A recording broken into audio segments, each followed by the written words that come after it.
So this is Inside the Dogfight with Cisco, episode with George, take one. I'm syncing audio for the camera and this.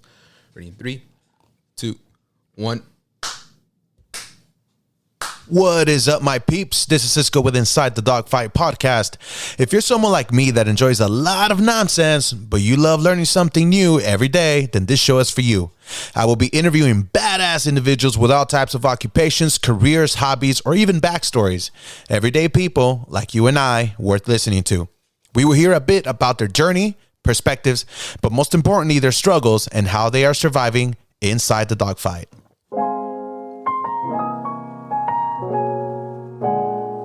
I love the piano on this, dude. It's so good.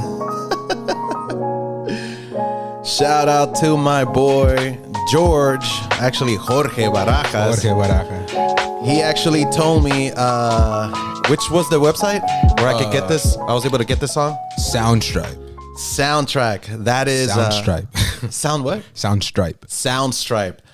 So shout out to you, man. Thank you for sharing that piece of information. That's exactly where I was able to scroll through some of the songs, and I found this one, and I like it. I don't know. I feel like it's a good fit. It calms everybody down. It's a really calm intro. You know what I mean? So thank you for that. But today's guest, I'm here with my boy Jorge Barajas. He's like he's a bunch of things to me, ladies and gentlemen. He's like a really good little brother. He's a son, adoptive son. Also at the same time, like, you're one of my best friends, dude. And you're the drummer of my church, and we work a lot together. And You better make me cry. Already, I'm blushing already, bro. So emotional, First dog. 3 minutes, Like, damn. But honestly, dude, like, there's a few people in my life where, and I'm pretty sure you'll agree. Well, most of the people in our life, we put them in compartments, right? Where they fit, hey, like coworkers or friends or family or cousins or whatever it is. But there are certain people, and one of them is you, where they're like, man, like, you're in a lot of compartments in my life. Like, you fit a lot of categories, you know what I mean? So I don't know if you feel the same way, but that's what you are to me. You know? Yeah, exactly. I feel the same way. Just like you said, there's specific people who are only friends, who are only, coworkers, but there's only those few that are like everything, friends, brothers, like go-tos, mentors, especially, so. Yeah, no worries, man. So yeah, dude, ladies and gentlemen, this is Jorge Barajas. He even has it on the shirt. Look at that guy, dude. So what to do, YouTube, Apple Podcast, Spotify, wherever you're hearing us or watching us from. That's right. I'm here inside the Dogfight with Cisco. Thanks again for having me, bro. Appreciate it, man. Oh, man, no worries. I'm glad that you always in my mind, you had to be one of the first ones. You know what I mean? You had to be one of the first ones. So thank you for being here. I know you're busy too, man, but thank you. So it was like a formal introduction of what you mean to me and who you are. Mm. But tell everybody, introduce yourself. Like, what do you do for a living? So my name is Jorge Barajas. I currently own and operate and, starting a media company, very small. It's really, it's in the starting point, like every big company. I'm in the basement right now. I'm in the garage, I'm in the shed. I thought you were saying you were in your closet. No. I'm like, he want to do this today. For real? No, I'm just playing. But what's it called? So so I'm in the very start. I've been doing photography for 5 years now. I've been doing it professionally for 3. And I chose, and I tell everybody this, I chose the worst year to go in full time. 2020, man, dude. But I'm glad. I'm glad I chose the year just because I think it opened my mind, it literally slapped me in the face, right off the bat, right off the start, when I decided to take that big step, COVID hit, everything. What a way to start. What a way. So I think, and I see it as a blessing, just because I'm able to see the downsides of having a business, seeing all the rough, like the rough patches and the rough goings when it's to start a business, and I'm glad I'm still small, instead of being big and it hitting me, impacting me a lot, Yeah. So the bigger you are too, the harder the fall. Oh yeah, definitely. You know what I mean? So I believe in that too. What a way to start, man. What a way to start. I didn't know that. See, this is why I love this stuff, dude, because even like the first couple episodes, the first 2 and 3, it's actually going to be 3, with my cousins Nahum Galdames and John Galdames. It's amazing how we can be so cool, right? And me and you, we see each other probably at least 3-4 times a week, right? Yeah. A minimum. And yet there is still a lot that comes out during the podcast that we don't know. Yeah. Things that we don't share, things that, you know what I mean? Like we don't talk about. And so that's one of the things that I'm already appreciating. There's a lot of things I'm appreciating, but that's one of the first things that I'm appreciating that I notice. I'm like, damn, like I know these dudes, I know my cousins, and even you, like we were talking a little bit before this, and you had your own podcast apparently, you know? So it's awesome, dude. This is really cool, and can't wait to get to know more exactly about your journey, you know? So you mentioned a little bit about having like a media company. Yeah. I thought you were just like a photographer. So explain. So my end goal is to have a media company. You know, right? Yeah. Right now, I'm a photographer first. Like I tell everybody, I'm a photographer first, filmmaker second. That's what you do for a living. Yeah, that's what I do for a living. Full time. Full time. Yeah. So I'm a photographer first, filmmaker second, but overall creator. You know, if you can tell, like on my logo, it says photographer, filmmaker, creator. You know. That's true. Yeah. That's if you see it, you know, and I like that. You know. Now I understand. Yeah. See. Now I understand. Yeah. That's why it's everywhere. That's cool, man. That's cool. Yeah, so that's the angle. But right now, again, like I'm starting with photography. I do video. I'm doing video right now. Like this year has really required a lot more video than it has photo for me, you know? So I'm jumping into both, you know? So how different are they? For the people that don't know, so you do photography and you're a videographer as well. Videographer / filmmaker. How different are they? Because understand, and this is what I feel like I'm selling my podcast so much. You know? But one things I've noticed is from the people on the outside in, right? On whatever career, people outside of the real estate, people outside of what you do. Yeah. People don't really tend to understand the way things actually work, right? On any type of career, on any type of job. Yeah. So even from my perspective, it's like a photographer is a videographer and it's usually the same thing. But how different are they? So mostly, one's always going to be stronger than the other, you know, just because the work is different, you know. Some might be a photographer first and a videographer second, or videographer photographer second, or some are talented and they're equal at both. Like their skills are up to par for both, you know. So, but the work for sure is definitely different. You know, for example, let's talk about like the real estate shoots. You know, when I do, right, I go in, I shoot for an hour, right? But back at home, I'm editing for 2 hours, right? Just because the doubles have to go through each images, clean up the stuff, blah, blah, blah, right? So then that's for photography. But for videography, it's double that. You know, so if I shoot, I would imagine. Yeah, so if I shoot, for example, so for photos, if I only take an hour out of house, I'll take probably 2 hours shooting.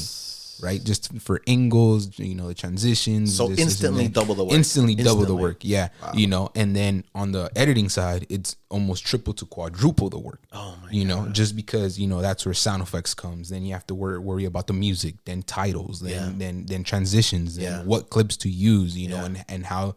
And then if you're working with audio or like people that are speaking, you have to worry about their audio, making sure that it's clean and it syncs up and all that stuff. So it's just like double the work. So which is why it's double or triple the price. Oh yes, right? definitely, yeah. So it's a lot more tedious work. Yeah, there's times where it's like, you know, I have a specific price for photos, and then you know they ask me for videos, and they're like, oh, dude, like you know, like why, like you know, why is it a big jump? And then I explain to them, you know, and some people understand it, they're like, oh, okay, cool, sure. You know, but then there's other people like, oh, all right, exactly, like, yeah. So it's like, whatever. Most people, there's like, oh yeah, like you should be able to do both. Yeah, like nah, it's literally quadruple work. And then also what a lot of people don't tend to see is that if I have like a video project, since right now I'm by myself, you know, I do everything by on my own. You know, I don't have an editor, I don't have this, I don't have that. You know, sometimes I have a friend or someone to help me out and stuff, but usually I'm all by myself. So if I get a video project, I'm literally booked for the whole week. So that means I can't book anything else, because if I do, then that means that pushes that job back and back and back. So, you know, so sometimes when we do videos, like I can't double book. Sometimes I can, sometimes I can't. You know, depends on the project. So what are you trying to, what do you want to be your strength? Like, are you trying to be one of those people that it's 50-50 with both? Or are you trying to be more of a videographer first and then photographer second? It varies, because there's times where I'm like, bro, like I'm tired of video, you know, just because the amount of work and the mental, it's draining, strain, you know, because dude, I'm in back of a computer for hours. Yeah, you know, just today I was on behind the computer from 8 a.m. to about 3. You know, nonstop, just there. You know, bathroom breaks here and there, but just nonstop. You know, focusing on all the little details. Yeah. you know. So sometimes I'm like, you know, like it's so much work. And then I just love showing up places, taking out one camera, not having to worry about the audio equipment, lighting specifically for weddings, you know, just showing up, shooting the wedding, you know. So, and sometimes, okay, like this is what I like. But then when I see a film or when I see a YouTube video, I'm like, oh, like I love that. You want to get back? I want to get back. You know, I want to dive in more deep into the video side. Yeah. You know, so then that's where I try to book more video stuff, more gigs to sharpen up my skills.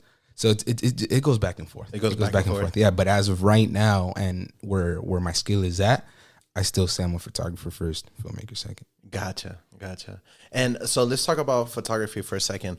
How long have you been doing photography? So I've been doing it for roughly 5 years. 5 years. 5 years. So you were in high school. I was in high school when I did it. So how old are you now? Right now, I'm 19. Right now, I'm 19. So I did it. Soon to be 20. Soon to be 20. Right. Very soon. Shout out about the very soon. Right.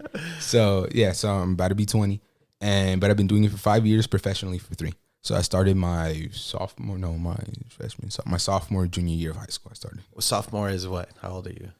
About like what? Because I haven't been in high school in like 16? So many years. I forgot. I don't even know what sophomore means. So yeah, like 15, 16. 15, 16. Yeah, 15, 16. So you started photography, you said, for 2 years, and then professionally 3. Yeah.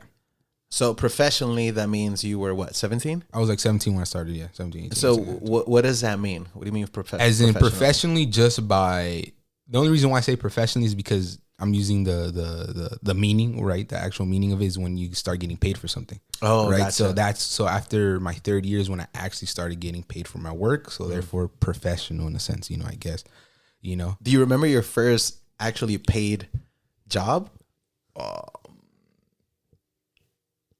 I can't tell if it was a graduation shoot or if it was a shoot I did with you, I believe, for your house out in, what was it, Silmar? No, it was somewhere over there, but it was for one of the real estate properties. You're going to tell me that? Because I remember that. Yeah. You're going to tell me that was at least, well, if it wasn't the first, it was at least close to being the first paid? Yeah, it was. If it's not down, kidding. It was at least the first I didn't even know. Yeah. If I would have known, I would have paid. I know. That's why I didn't want to say anything. Dude, I remember that. Yeah. That was actually one of my uncles wanted to sell his house, and it was way far. It was where was it? It was really far. That's how far it was. Where I can't even remember. Like, it was passing. It was almost it's the equivalent of Bakersfield. But Bakersfield is going up to 5, I think. So the equivalent of going to Bakersfield, but on the 14. So it's really, really far. It's gonna come back to me, but I think it was like at least 2 hours and something just going up to 14. Yeah. It was really far. And I remember you setting everything up, and it was your first shoot.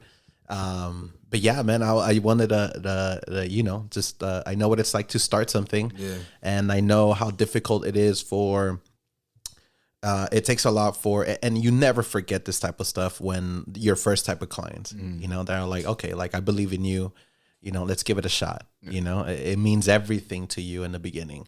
You know, so I remember that, dude. I don't know if that was one of the first ones. It was either my first or second, right? But for sure, it was either that one or a graduation portrait shoot. Okay, yeah, it was one of those two. And I never even sold that house. That's funny.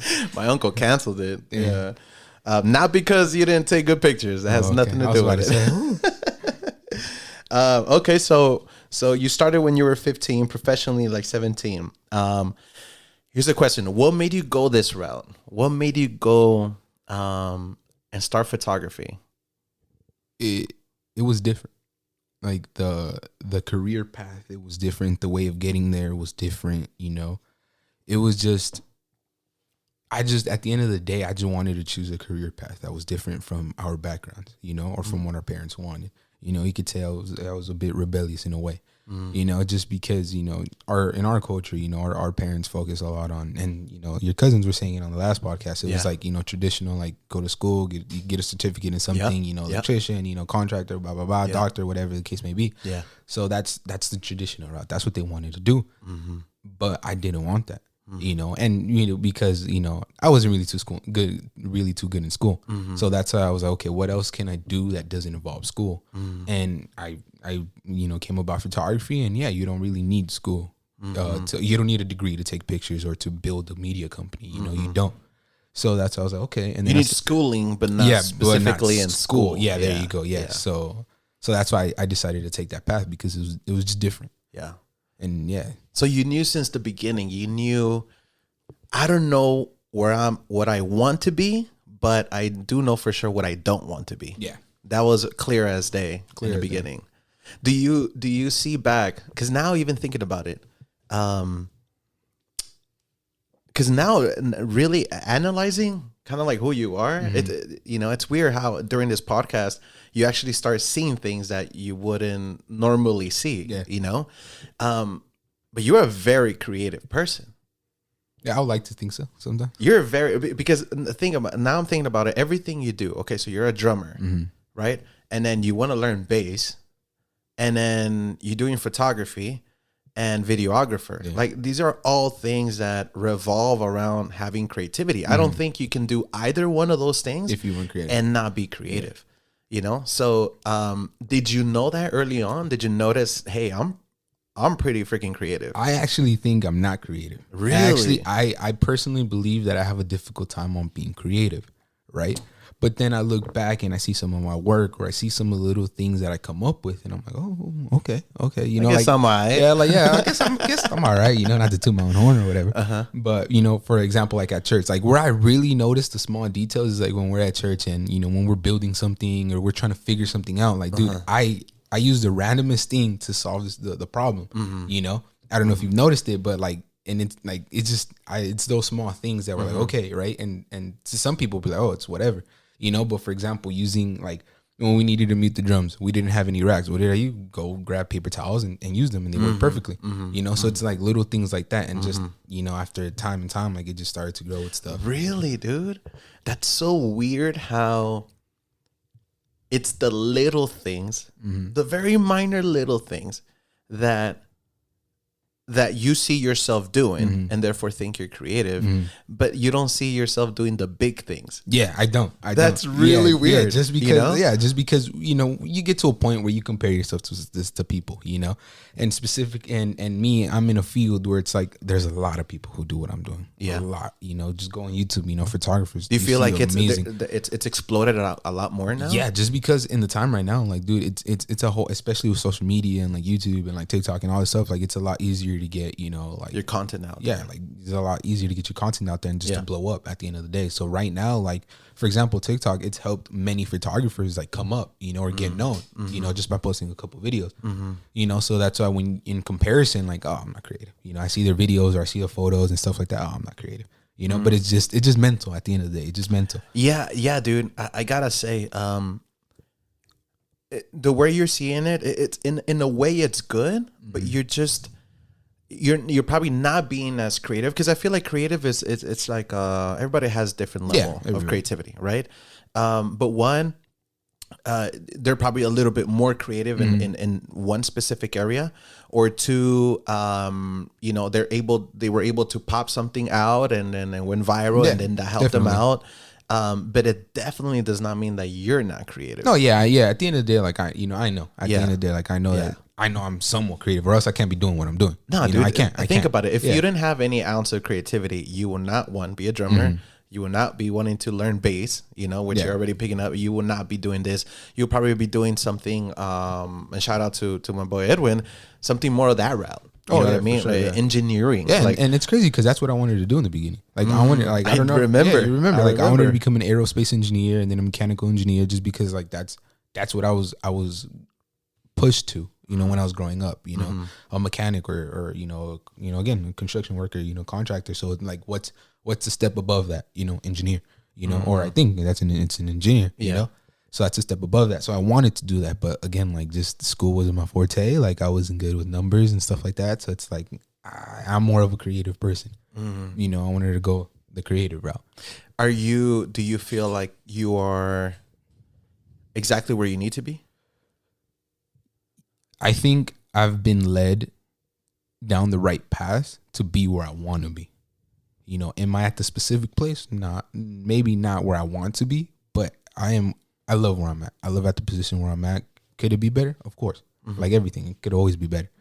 But I'm happy I'm where I'm at, and I've been pushed in the right directions to know that, you know, this is what I'm meant to do, you know, in quotes, or that, you know, I'm gonna have somewhat of a success in this. You're 19, right? Yeah. See, to me, it's all about perspective. Yeah. Right. To me, so I get what you're saying. You're basically what you're saying is like, hey, I am not exactly at the specific spot, like checkpoint where I want to be, but I am in this route. I am in the route where I do feel like I at least in the lane where I do feel that I should be, right? So, but given my perspective, dude, when I see you at 19 and I compare it to me when I was at 19, you are you're at Mars as an astronaut, and I'm barely like, you know, I don't know, bungee jumping. You know, like it's I feel like in a way, I'm not saying stop your ambition or the way you see things, because obviously it's worked so far. Yeah, of course. You know, but in retrospect, bro, like and given the fact that too, even nowadays it's harder for you not to compare yourself to other people. Because back in my day when I was 19, we didn't have Instagram. Yeah. We didn't have TikTok. We didn't have, so I will compare myself to my circle, you know, and not to speak crap or anything, but when I compare myself to my circle, I was like, I'm all right. You know what I mean? Yeah. I'm all right. So you feel contempt. But now I feel that you being 19, you're comparing yourself to probably either other people that are older or other 19-year-olds that are a little bit more advanced, you know, but then you don't know also their upbringing. You don't know what catapult them to where they're at. So it creates a little bit more pressure, you know? Do you feel that? Yes, just because, again, like I'm around adults like almost all the time. Yeah. You know, whether at church, whether at work, like I mean, my clients are all adults. Yeah. You know, at the end of the day, you know, so it's like I'm literally, I want to say more like 70% of the time I'm with adults. Yeah. So it's like I have to, you know, el que anda en miel algo se le pega. Yeah. You know, like I have to compare myself to that. Like, you know, and there's times where even just naturally or unconsciously you what's it called? You compare yourself. Right. You know, they're it's like, human nature. Yeah, it's human nature. It's human nature, you know, but it's like they're 40 years old with like families and kids and blah, blah, blah, and a house and mortgages and stuff like that. And I'm 19. So it's like, and I compare myself to like, damn, you know, like, you know, I need to be like, I need a mortgage right now. I need a mortgage, you know? So it's like, it's growing, you know. Where my kids at? Yeah, exactly. You know, like, damn, let me pop some out real quick, you know? So it's a comparison, you know, adults, you know, like, you know, I'm working with the group named the Dope Creative Society. You know, they're all a bunch of creators. They're all old, you know, they're all older than me and stuff like that. So it's like comparing myself to them, you know? So, and then the time that I am with people my age, like you said, like once you compare yourself to your inner circle, it's like, I'm all right. I'm the shit, no cap. You know, like, all right, like I'm in a good spot. Yeah. But then you look over to your left and you see like a 40-year-old, you know, like a successful 40-year-old with like 3 jobs and like, you know, living, you know. Yeah. And I was like, damn, I ain't shit.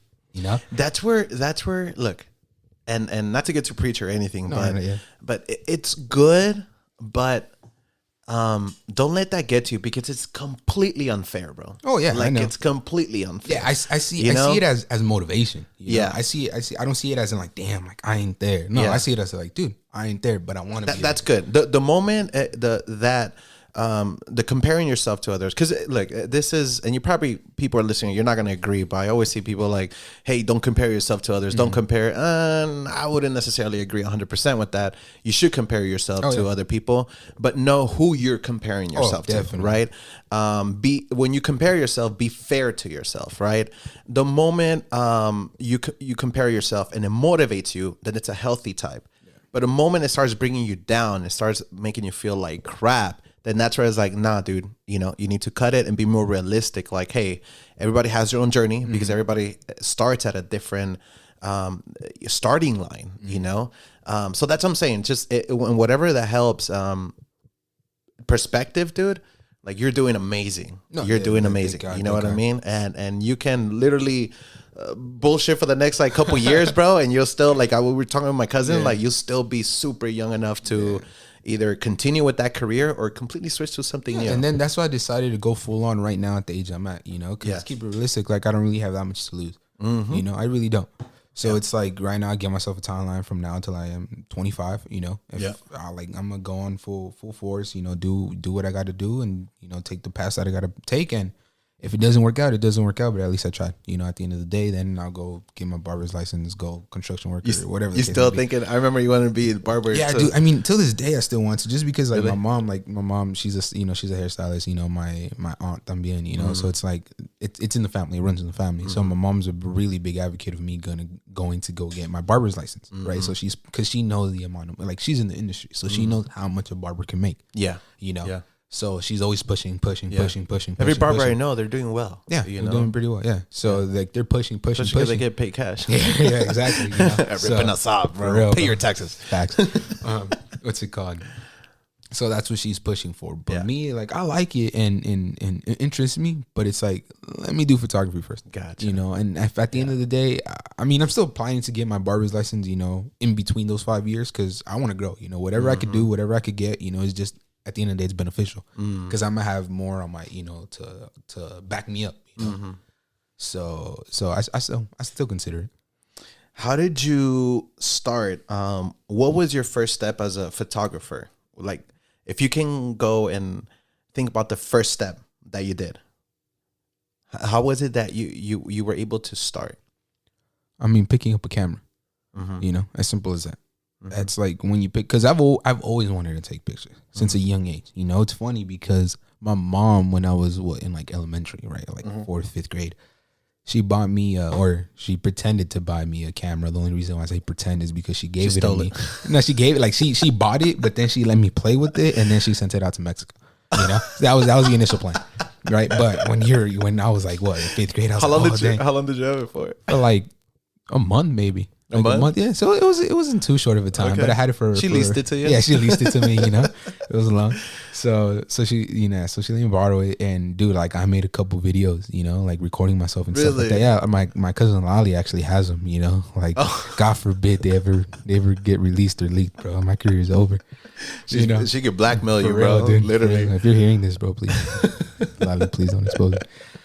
You know, so yeah, and it always interested me, you know, from a young age. But again, like, because of our background and our culture, like, we don't think we could do a career like this. Yeah. You know, this isn't something that we know, oh yeah, like, I want to be a photographer. Like, no, because it's not like, it's not taught to us. You know, we look at our parents, grandfathers too. None, at least for my family, none of them are musicians, right? None of them are musicians. None of them are photographers, filmmakers, none. Construction workers, cooks, chefs, and, you know, and all the works. You know, so yeah. But since a young age, I've always interested. And then once I got into high school, and I saw my homie take pictures, right? Shout out to Jonathan. You know, it interests me even more. So then I decided to take a couple classes at school. Thank God I went to a school where they had classes, and as an elective. Yeah, as an elective. So from there on, it was just the ball kept rolling. You know. Damn, that's cool, man. That's cool.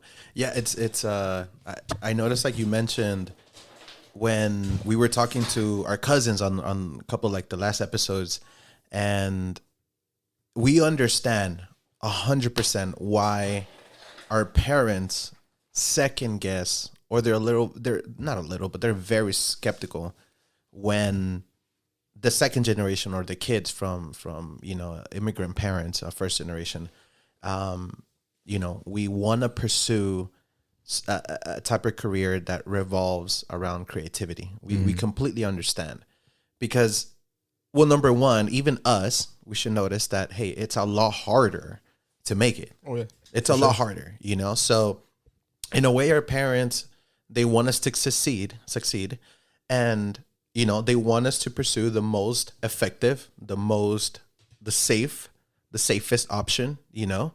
And in a way, they're right, and especially because we were discussing with my cousins earlier in the previous episode. They're coming from a type of life where it's survival mode. Oh, for sure, it's survival mode. Definitely. You know, so they don't have the time. You know, they don't have the time to, probably enough just to, because all my families, they play piano, but it was a hobby. Yeah. Right. But to say, hey, I'm gonna make it as a pianist, I'm gonna go out there. damn, like it's we understand, you know, at least if you're conscious about why, we understand why our parents sometimes, you know, they second guess that decision, or they're skeptical, definitely. You know, and we understand that part. But I feel like it's also, if it's in you and you feel it's like a calling, it's almost like a responsibility to honor that. Yeah. You know, it feels like it's a responsibility to honor that calling that you feel. You know, the difference is answer that call, but responsibly, you know, So, which we talked about a little bit before, like it's about make sure, hey, like your responsibilities are met and everything, and timing can be everything. Oh, for sure. You know, timing can be everything. So when you started, right? So the first step we talked about is you literally picking up a camera and like taking shots, right? Yeah. Okay. And so talk a little bit once it became professionally, right? Yeah. So what was that transition like? So, like I said, I took a couple classes at school, you know, and I was learning the basics, you know, how to take a shot, you know, what does this mean, you know, how to use a camera, you know, editing, you know, like all that stuff. Shout out to Mr. Silk, that was my photography teacher, and he's the one who really helped me, you know, to in my learning experience, you know, so yeah, so it was just doing that repetition, you know, like once I started doing it more, I just fell in love with it even more, right? But I still didn't know that that's what I wanted to do, you know, just because I'm a very I think a lot about things, you know, I like to analyze things, you know, so I wasn't really too sure about it, right? Like I liked it, but I'm like, okay, is this just a hobby? Is this just something I like for the meantime? And then like in 2-3 months, am I just gonna get like rid of it? Like no. Right. But the longer that I did it for, the sharper my skills got, you know, and just the opportunities that came, you know, like I went from being just a kid taking pictures to being like one of the best, you know, photographers at school. You know, I would go with the football team. I would travel, you know, wherever they went, you know, I would go and you know, when I could, you know, I would go with them, take the pictures. And like, I mean, everybody loved my pictures, you know, thank God. So it was just seeing that. And then after that, it was meeting Jeff, right? Jeff, shout out to Jeff Moreno. He's huge. You know, he's one of the biggest, you know, impacts in my photography career. Yeah. And Jeff is what? He's my boss, my mentor, you know, my father, you know, in a way, and colleague, coworker, you know, what you want to call it. One of those people that we were talking about. Yeah, one of the people, that fit a lot of Yeah. categories, bro. That fit a lot of categories. So I met him at church at a church event. You know, we were sitting down, and he was and I'm always a go getter. You know, I see an opportunity, I attack. You know, I see a door open like a little creek, dude, I bust through that door open. You know, so we were sitting down, we were having dinner, lunch, right? And he was talking to someone else about what he does. And once I heard that he was a photographer, dude, yo me la acerqué, sat next to him, like, yo, like, hey, I'm a photographer too, or trying to be a photographer, like, you know, I'm this and that. Whenever you need help, like, dude, I'll hold your light cable, you know, your backpack. Like, dude, I'll even take you coffee, water, whatever. You took that initiative. I took that initiative, and I was like, dude, whatever the case may be, like, I'm there. Yeah. Right. And then he's like, okay. He's like, all right. Well, he's like, I'll let you know. He's like, I'll call you. Right. And then I was like, okay, good. You know, I did my part. Yeah. Right. And honestly, I wasn't expecting anything back. I wasn't, you know, keep it G. But then, like, literally 2-3 days later, hey, George, how's it going? This is Jeff. He actually called you? Yeah, he called me. So he was like, hey, George, like, you know, what's up? This is Jeff.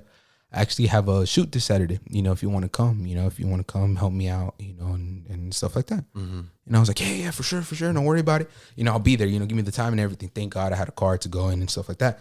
Right. But I didn't own any equipment. How old were you when I was 16? 16? I think I was 16, 17 at that time. Okay. No, 16.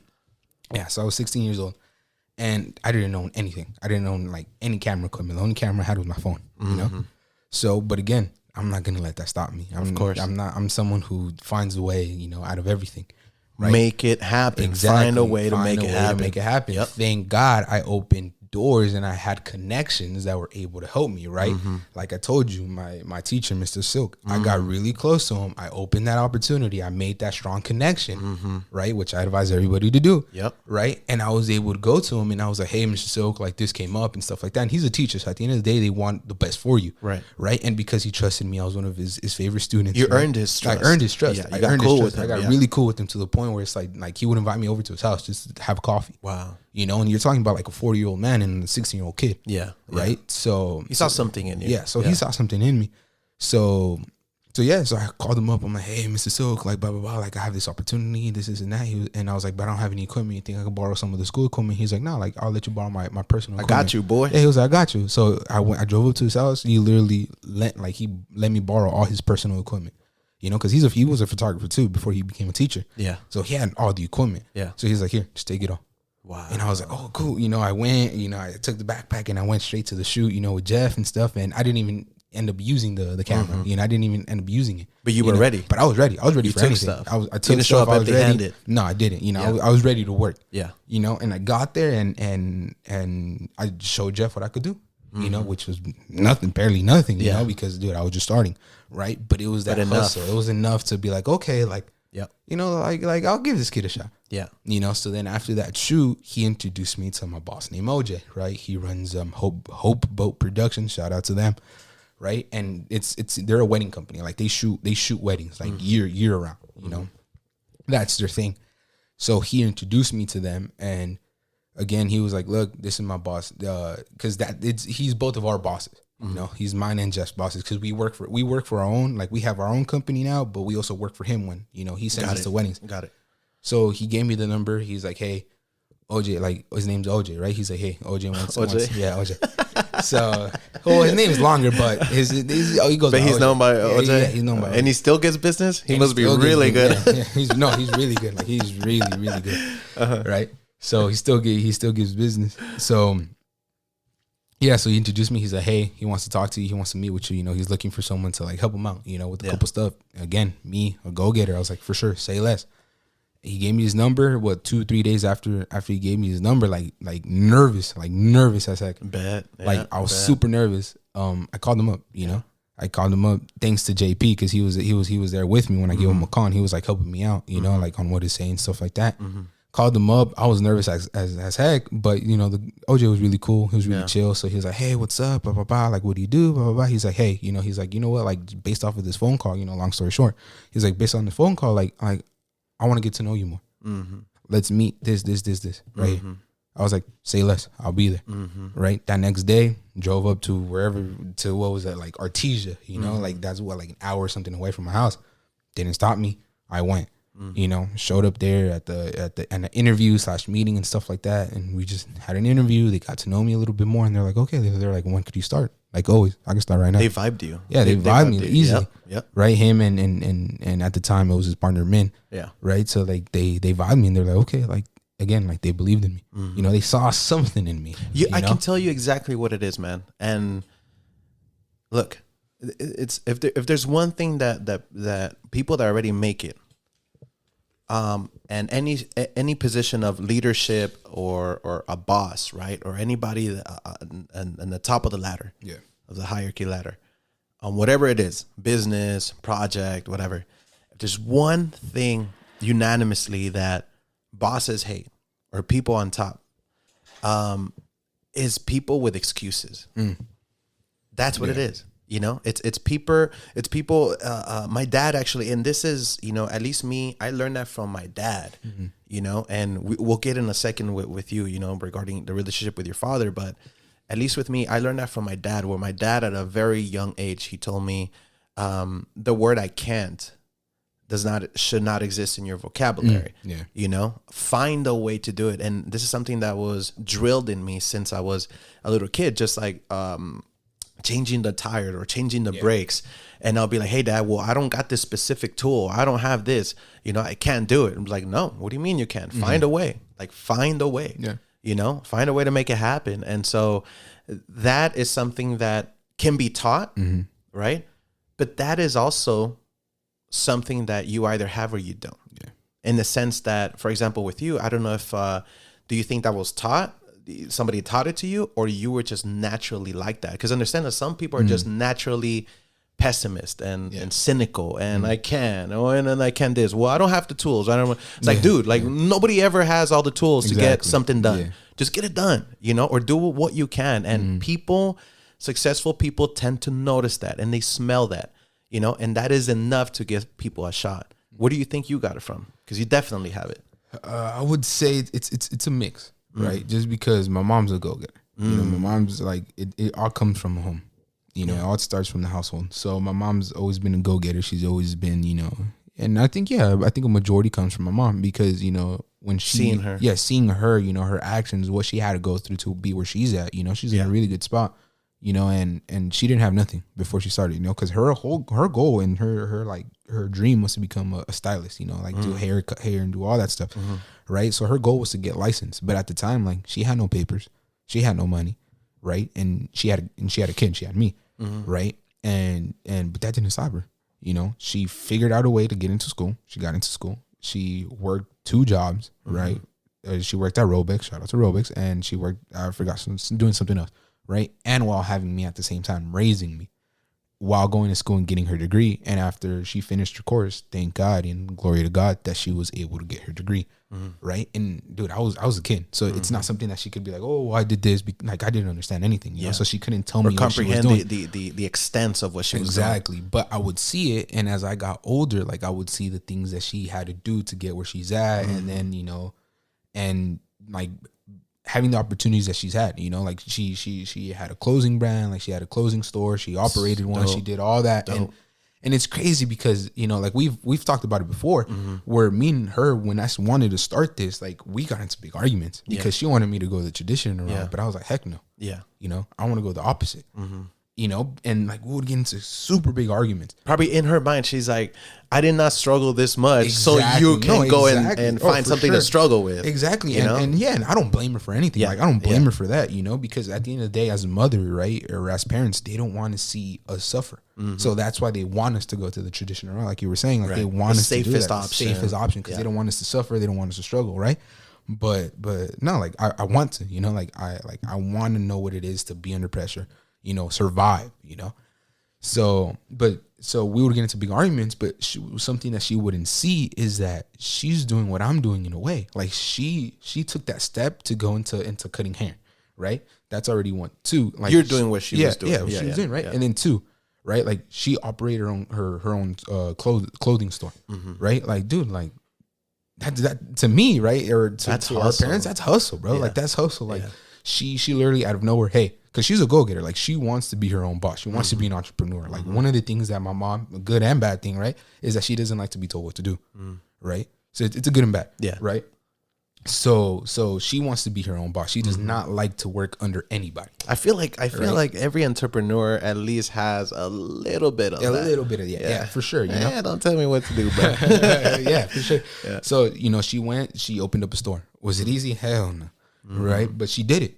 Right, she did it for a cool 3, 4, 5 years, right? And dude, I would see her wake up every Saturday, go to where she has to go get the merchandise to be able to sell. Waking up at 5 a.m. just to go. Like I seen the hustle just to be able to operate and to be an entrepreneur, right? Long story short, you know, because of decisions or because of this and that, it didn't work out, right? So she ended up selling the store. She sold it for a good amount of price, right? But you know, she ended up having to sell it, right? But at the end of the day, like she still did it. She still tried. Yeah. You know, she still put her foot in the door. Put herself out there. She put herself out there. Which most people won't do because they're afraid. Especially coming from our background. Yeah. You know? So it's So once you see like the outside in the skirt, like, dude, like your mom had her own clothing store and like, you know, like she doesn't even have papers. Like, dude, like, wow. You know, she was able to do that. You just burned her right now. Oh, wow. Right. No, but I get you. It's more admirable that quality from our parents, given where they're from. Oh, for sure. Or us, like seeing it it's admirable and it's dope. But I feel like right now, that's popular right now in the American culture. Like, being an entrepreneur and having your own business. Doing this, Exactly. But having that mentality coming from Mexico, coming from El Salvador, coming from Central America, South America, where that is not a popular idea out there at all. And then coming out here to a strange land, for sure. Culturally, psychologically, it might as well be another planet. And coming out here and still say, "Hey, I'm gonna try to have my own clothing line or my own clothing store." That's way more admirable. Yeah. That is like applause right there, dude. Shout out to your mom for that. So that's crazy, dude. Let me ask you this: going back to when you started with Jeff, right? And they saw the hustle in you, but you also saw the hustle in yourself. And like you said, you went with some of these the football team and all that stuff, and you realized, hey, I got something going on here, because not only do I like it and I think it's decent, but people like it. Oh, for sure. People tend to like it. So once you notice that, you're like, okay, so that's where you started your professional career, right? Which this was 3 years ago? Yeah, right? Roughly. Okay, so let me ask you this. What was, in that transition, what was your biggest dogfight, and how did you overcome that? I would say my biggest dogfight was pursuing it, even though I have the odds against me.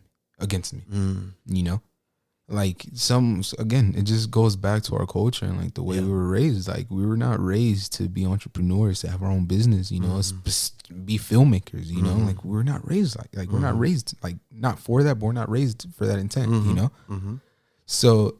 And then, so seeing where I'm at, and then looking at all the opportunities that other people have, and where they're at, and you know, and the financial means that you know that allows them to pursue what I'm doing. You know, like it's just crazy.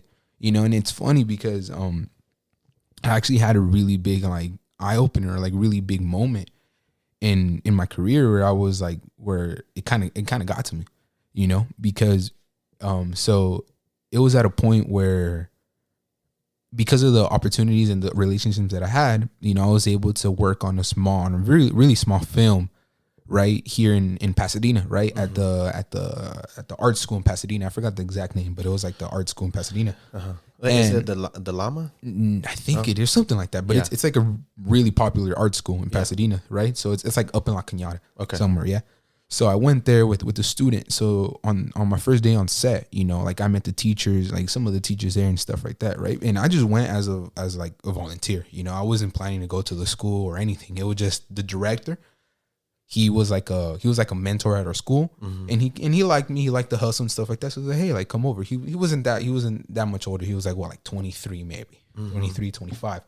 So he was like, hey, come over. I'm shooting a small film at my school, you know, at my college, you know, come stop by, you know, help me out. And I was like, again, go get her. I'll be there. Right. So I went there and everything. And I was sitting down. I met one of the teachers. Right. And then he started asking me a couple questions and stuff like that. And then he's like, are you planning to come to the school? And then I was like, nah, like, you know, like I'm not planning to, like, you know, it's really expensive. Like, dude, that's school, to go to that school, like it's expensive, huh? Arm and a leg. Yeah. You know, 2 arms and 2 legs. You know, it's really expensive. And dude, like, you look around left, right, no Hispanics at all.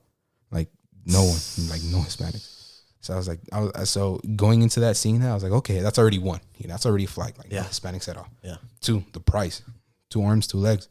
Right. So I was just sitting there. And you're like, you only have one of each. I only have one of each, yeah. So yeah, I was just sitting there, you know, talking to the teacher, and in that instant, like some kid comes, right? Some kid comes, and he was actually taking a school tour, right? And then he asked the teacher. He was like, he presented himself to the teacher like, hey, I'm a teacher. Like I'm this is one of the school options that I'm looking for, right? So he already has options, right, to art schools, and that's one of the options, right? And he was like, yeah, like, you know, I came with my mom, and you know, we're looking for schools for me to go into. And then he was like, oh, what do you do? Oh, I shoot film, blah blah blah. You know, and he's barely starting, right? And then he's like, the teacher was like, oh, you know, this school's expensive, right? And he was like, yeah. Like, I know it's expensive, but like literally like just rubbing it off. I almost got it pretty much in a sense, right? That was the attitude he came in, right? And then he was like, yeah, like I'm just taking a tour, see if I like it. See if I want to be here, you know, like, yeah, I'll see what's up. So he was interviewing them. Yeah. And then you were like, whoa. Yeah, like, pretty much. And I was like, damn, you know. So then seeing that instant, and then again, like he was white, you know, at the end of the day. And, you know, like just seeing him coming in here, interviewing them and seeing, oh, it's probably, I'll see if I like it here, you know. And then just leaving, like just taking out. To me, I was like, bro, like, are you kidding me, bro? This is what I'm up against, yeah, in like a sense? this is what I'm like, dude, like, I'll do anything to go to this school, you know? And then you have people coming in here and be like, oh, I'll see what's up, you know, not trying to take all the opportunities. Don't get me wrong. Like, he liked the school, but it was more of a like, we'll see what's up. You know, I got options.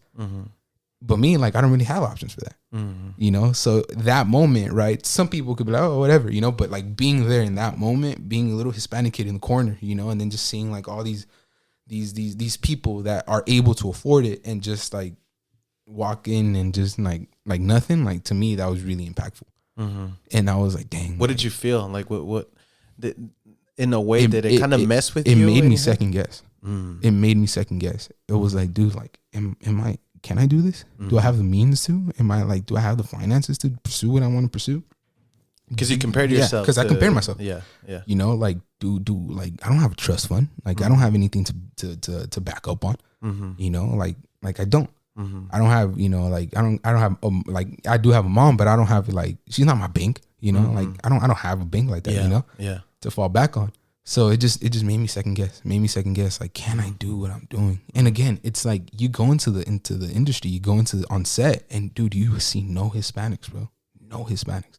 That's interesting. And that messes with you, man. Like, that messes. Of like, course, you know, not seeing your own people. Like, dude, I go into a construction site, bro. Like, all my homies are like probably like 2-3 uncles, cousins. They're all there. Tío, tia. Like, what's up, bro? The cousins and even if I don't know them, like, they're like family. Yep. You know. But you walk up into a set, you know, and dude, this was a school. Then I had the opportunity, thank God, to work on a set, and I worked on a movie. It was called Arctic Apocalypse. Or, you know, I don't know if you remember. Yeah. Again, it was really, it was a short film, right? It's like Sharknado. It was like Sharknado. It's about like the producers of Sharknado. Bro. Yeah. So I worked on it. I had the opportunity to, and again, walked up in there, dude, no Hispanics. No Hispanics. And you're talking about now, this is like a step up. This is actually in the industry. This is like people who actually make money doing this, you know, for a living, you know, like, dude, it was the producers of Sharknado. Wow. Right? Yeah, they might not be the best movies, but they're still out there. Yeah. They're still being put on. Still a movie. Yeah, like, still a movie. If you're there, then you're up to something. Yeah, they're still in theaters and stuff like that. Yeah. So you go in there, bro, no Hispanics at all, dude. Wow. And it's like, damn. Like, I need to, if you're listening and you're not a minority, right? Because I feel like everybody feels this, whether you're Hispanic, as long as you're a minority, right? Yeah. It's really hard to comprehend this if you're not a minority, you know, because I identified with you. There's a lot of things that I felt that way even when I started real estate. I bet. I remember even now, bro, like even me at 32, when I sometimes, and if you're listening, people understand this. We know it's all mental. Yeah. At the end of the day. We know it's in our head, you know? When I go to certain, like, for example, like the realtor conventions or realtor gatherings with the SRAR or National Association of Realtors, blah, blah, blah, the majority of people are like these, you know, Caucasian, super well dressed, super well spoken. And even me, there's a level of insecurity that I still feel, you know, that obviously it has gotten better, because understand that even though I grew up in LA, I didn't grow up around Caucasian people. I didn't grow up around white people, you know, and I love my white people. Like, they're awesome, but I didn't grow up around you guys, if you're listening. And I grew up around more like Armenians and my blacks, you know? And so I know what they like. I know what they're, culturally, what they find funny, you know, a lot of times we find the same things funny, and we understand that it may be a mental barrier that we created ourselves, but let me tell you, even if it's a mental barrier, and say it doesn't exist, but even though I think there's a level that culturally there's a difference, you know, and there's a difference, it feels real as hell, you know, that mental barrier that either culturally puts in us or we put in ourselves, it feels real as hell. And sometimes it's so strong that it can hold you back from achieving your dreams, that it can hold so many people back. I remember when I would door knock, until this day, in a way, I kind of feel it like this. If you ask me, hey man, you got to go door knock for real estate or blah, blah, blah, introduce yourself, speak to homeowners, blah, blah, blah, pick a city. I'm going to pick a city where I know my people are at. Oh yeah. I'm going to pick like Pacoima. I'm going to pick like Panorama City, like Silmar. And when I know it's a Hispanic family, when I remember I would go door knock, you know, and I'll be like, pa, pa, pa, pa. And then I see like La Virgen Maria or something. And then I already know. Little Chihuahua running up to the door. I already know it's a Hispanic family. Instantly, I feel so much more comfortable. But when I will see that the next one, will be a Caucasian person, I will get uptight and I will get nervous, you know, but thank God that I was able to work on that, you know, and realize, man, like that's where I was able to realize a lot of this stuff is just in our head. It's insecurity that we put in our, exactly. So yeah, it's crazy. I know what you mean. So you felt that when, in a way, it played a role when you saw this kid, you know, but you also saw, hey, this is what I'm up against. Oh yeah, for sure. Like, it was like, dude, like, like exactly like you said, like this is what I'm up against. And how was it that you were able to overcome, or are you still overcoming that? Till this day, I'm still overcoming. Yeah. You know, you know, when I meet people, when I meet clients, when I talk to people, right? Like, because, you know, since I started, I knew that there wasn't a lot of Hispanics in this and stuff like that. There was a lot of Caucasians, you know, and stuff and stuff like that in the industry. And most of the clients that are willing to pay are like Caucasian and stuff like that, you know, white and stuff, Armenian. So it's like it wasn't really like I don't get tense up, you know, when I knock or like when I speak to like a white guy or something like that. Like I don't, just because I'm already used to it, because I know that this is the industry. Yeah. You know, the bosses or the opportunities that I have, this is the industry. So it's like a norm for me now. Right? So what's it called? What was the question? So how did you overcome that? You're still battling with it. Yeah. So that was a norm for me, right? But just at the end of the day, it's just the drive in me, you know. It's the dude, like, face your fear, your fear, face your mood, or like I always like to say, you know, face your giant, face the wall that's in front of you. Stop being a little mija. Exactly. You know, for real. You know, like, dude, like, okay, it's hard for sure. You know, there's gonna be challenges, of course, like everything in life. You feel it in your stomach, don't you? Like that fear, like, that insecurity, you feel it in your gut. Yeah, and like, and even to this day sometimes, you know, like insecurities and stuff like that. It's like, can you make it? And then also, so it's like one of the things is you know, you pursuing your goal, right? And then you have all the insecurities, right, already in you that you already have. Oh, that they've been living with you. They've been living with you since you were born. Yep. Right? That you already have. Then you see what you're up against. You see the opportunities, right? The percentage of you making it, right? And then to your right, you have your Mexican mom yelling at you like, "Yo, like, no, go to school, do this." Like you're not being like pretty much like not believing in you, but like them wanting you to choose something else. Yeah, at least not giving you the support. Not giving you the support that you want. The full at 100%. Or even that you need. Yeah, that you need, right? My mom, thank God, you know, she supports me and finally we came to an agreement. Yeah. Right? But it's like, it's always there. That pressure's over there. So you have one, your insecurities, two, your opponents or your walls, your giants that you have, right? You know, one dog fight to the right. One dog fight to the right, and then another dog fight to the left. Yeah. All coming at you at once. Yeah. You know, eating on a day to day biting basis. at you. You know, exactly. Yeah. You know, so it's like, damn. And sometimes they tear you to pieces, exactly. Man. Yep. Exactly. There's days where I'm like, bro, like, why even try, man? Yeah. You know, like, just there's been times, a couple times here and there where I'm like, bro, like, I'll just go get my barber's license. Or, you know, I'll hit up one of my uncles, work at a restaurant. Let me hit up Cisco, see if he needs a haircut. For real, facts, you know? No trasquilo and everything. Right? So, tacuache haircut. For real. A little mullet. So yeah, it's just what makes you keep going? What makes you overcome that? It's that thing that you feel in your gut, in your stomach. I'm gonna keep it G real. Is proving the haters wrong, proving all the doubters wrong. Because growing up, fuel, baby. Growing up, I had not that I didn't have anybody who believed in me, but it was just like my inner circle when it came to like family members and stuff. They all saw me as a failure. You know, they all saw me as this kid's not gonna go anywhere. And why? Because I wasn't good in school. And in our culture, school is everything. Right? So it's like, dude, I had nothing but C's, nothing but D's, nothing but F's in my you know my report cards. And dude, all my aunts are all teachers, all their sons straight A students. You know, their dads, you know, they have good jobs, they're homeowners and stuff like that. Right, so they would compare me to their kids. Even my own father would compare me to his nieces and nephews. Right, he would look at them and be like, straight A student. Look at me, nothing but F's. Yeah, the only good grade he had was in like music class and like PE. You know, that's the only good grades he has in. But in all the grades or all the classes that matters, D's and F's. So a failure. Right, you know, I would get tutoring, I would get this, and I'll still fail at school. So because of that, they would see me as a failure. Right, and then isn't it crazy how our Hispanic family, right now, I'm pretty sure more than outside of our culture, but how our parents associate school and the grades with success into how successful you're going to be in the future. For sure, you know, which I also there's a way to see, and we can kind of understand, right? And be like, okay, well, having bad grades is such a bad rep. Like the majority of the time, it is a bad rep. It's a bad sign, you know. So we understand that. But it just meant that your hustle was different. Yeah, for sure. And it was in a different spot, you know. My hustle was somewhere else, you know.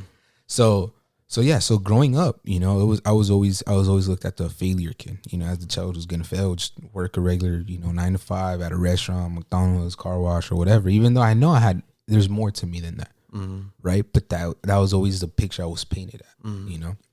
But then I would think back and I'm like, dude, like that's not like. I would think I would like pretty much ask my dad this, right?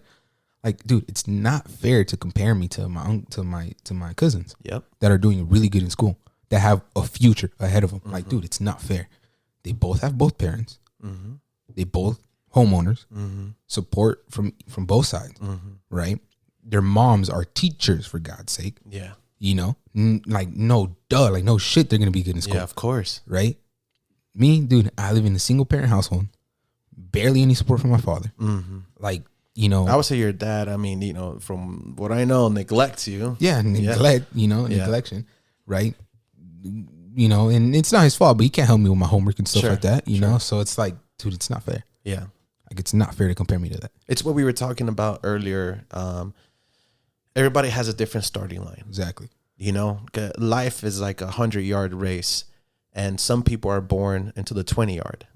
Some people are born into the freaking 45, 50-yard line. Definitely. You know, and then some kids are born into the 0 first, or the outside of the stadium, bro. Exactly, in the parking lot, dude. And if, like, you know, the gunshot is shot, and they're like, start the race. Of course, the kid that was at the 50-yard line is going to get there first. Oh, for sure. You know? But I remember seeing this somewhere, and I remember us talking about it. And that just opens your eyes up, and you have to realize, man, everybody has a different starting line, and nothing against those kids at the 50-yard line. Yeah, nothing against those people that are born into a privileged position. Yeah. It's what you're supposed to do. You know, that's what we're trying to do. For sure. We're trying to put our kids there at the 50. You know what I mean? Or even closer. Exactly. Put that little dude at the 99, bro. For real, dude. Homie just has to take a step. And all you gotta do is punt it, bro. you can't mess up. Actually, punting is really hard. No cap. So I get that. And so the guy was saying in the video, if I shoot the shot, you know, start the race. Of course, you guys, that just having both parents already is a huge blessing. Yeah. Huge, just mentally, psychologically, it puts you in a better starting position, you know? And so, you know, when the kids are, people that are beginning at a more privileged position, once we get to the finish to the race and we turn back and we see the kids, or the people that, hey, not necessarily kids, but the people that started way back of the line.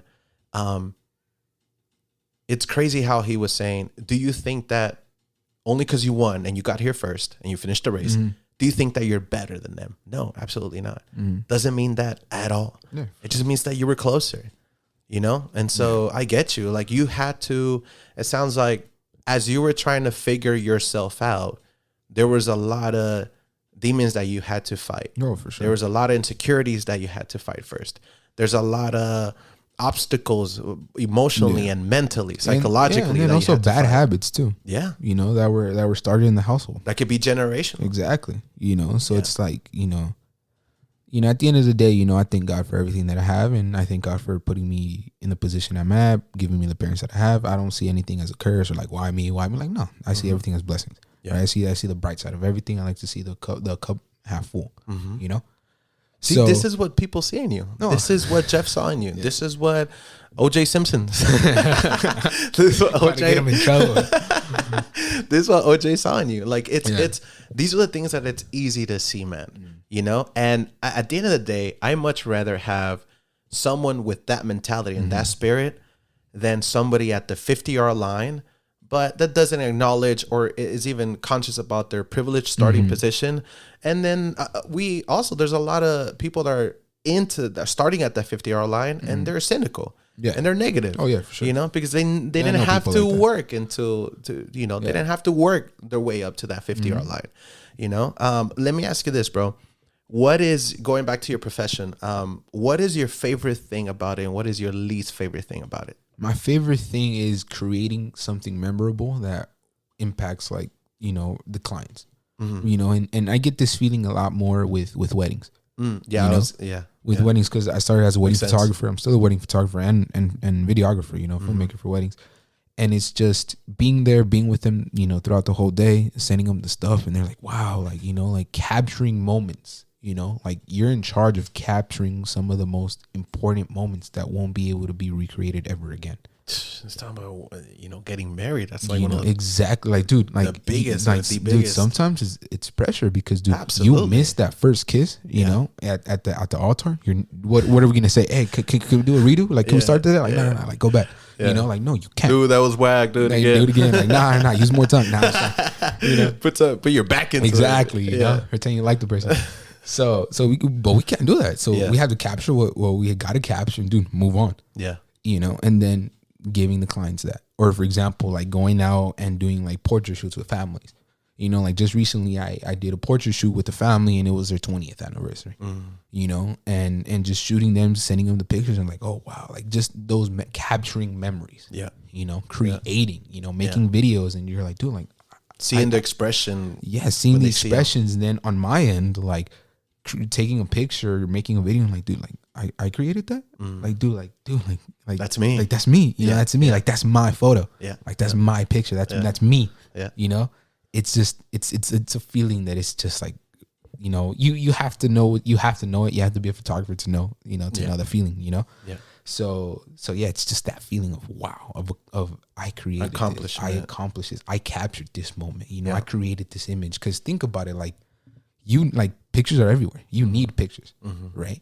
And then for you to take one, and then for it to be out there, like, oh, like, dude, that's my picture. Like it's just a really great feeling. It's I feel like a lot of people can feel the same thing, can identify, because I feel that if we go in deeper, if we peel the layers, it's naturally a sense of accomplishment that you've created something with your hands. That you've been able to create something, to build something from zero and create something with your hands. That's something that I felt a little bit with this podcast. Like, somebody asked me, like, damn, like they were listening to the episode and they're like, how do you feel? You must feel proud. I'm like, absolutely. Yeah, absolutely. Because this is an idea that started like 4 or 5 years ago, and how I was able to witness become an idea to fruition. And then now, hearing myself, and then seeing, like I was just sharing with you, like that the Anchor website was saying, like, hey, like 60 almost 70 people have listened to this, like on Apple Podcasts and Spotify, and seeing it actually turn into something, building something. It's fulfillment. Yeah, this it's is your baby. This is your kid. This is your first one of my kids. One of your kids. Yeah, I got multiple kids for real. And what's your least favorite thing about it? I would say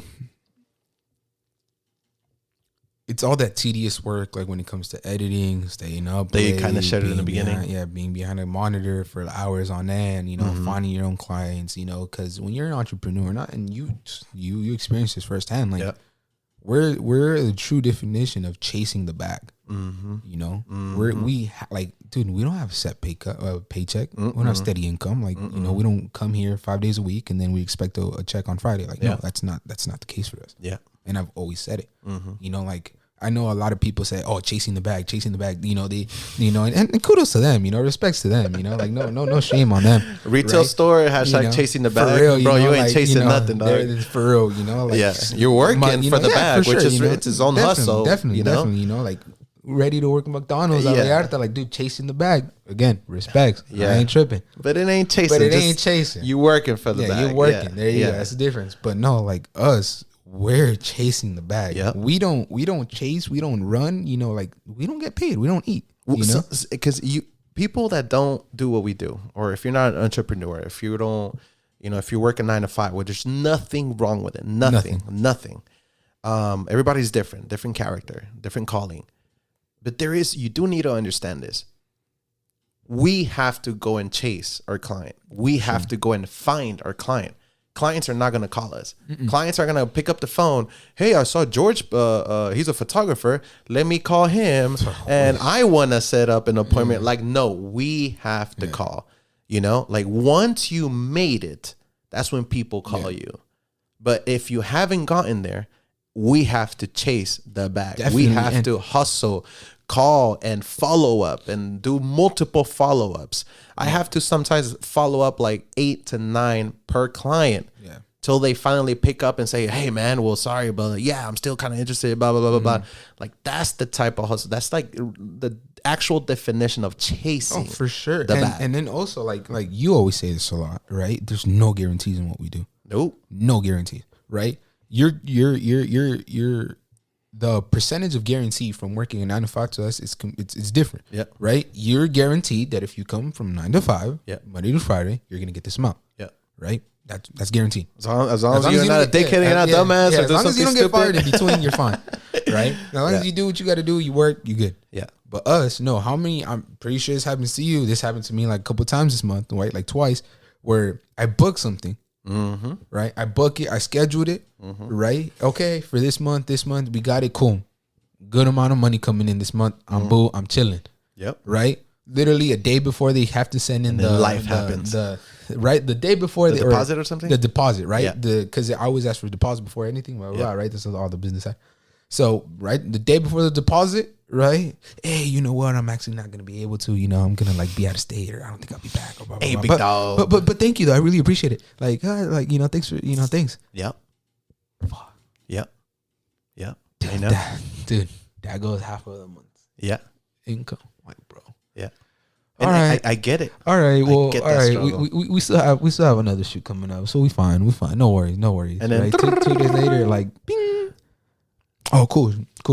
She's ready to send the deposit.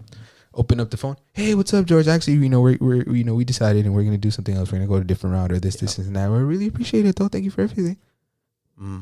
Fuck. Yeah. What's the This is exactly what we feel. And I wanna look. Dude, I just got mad again.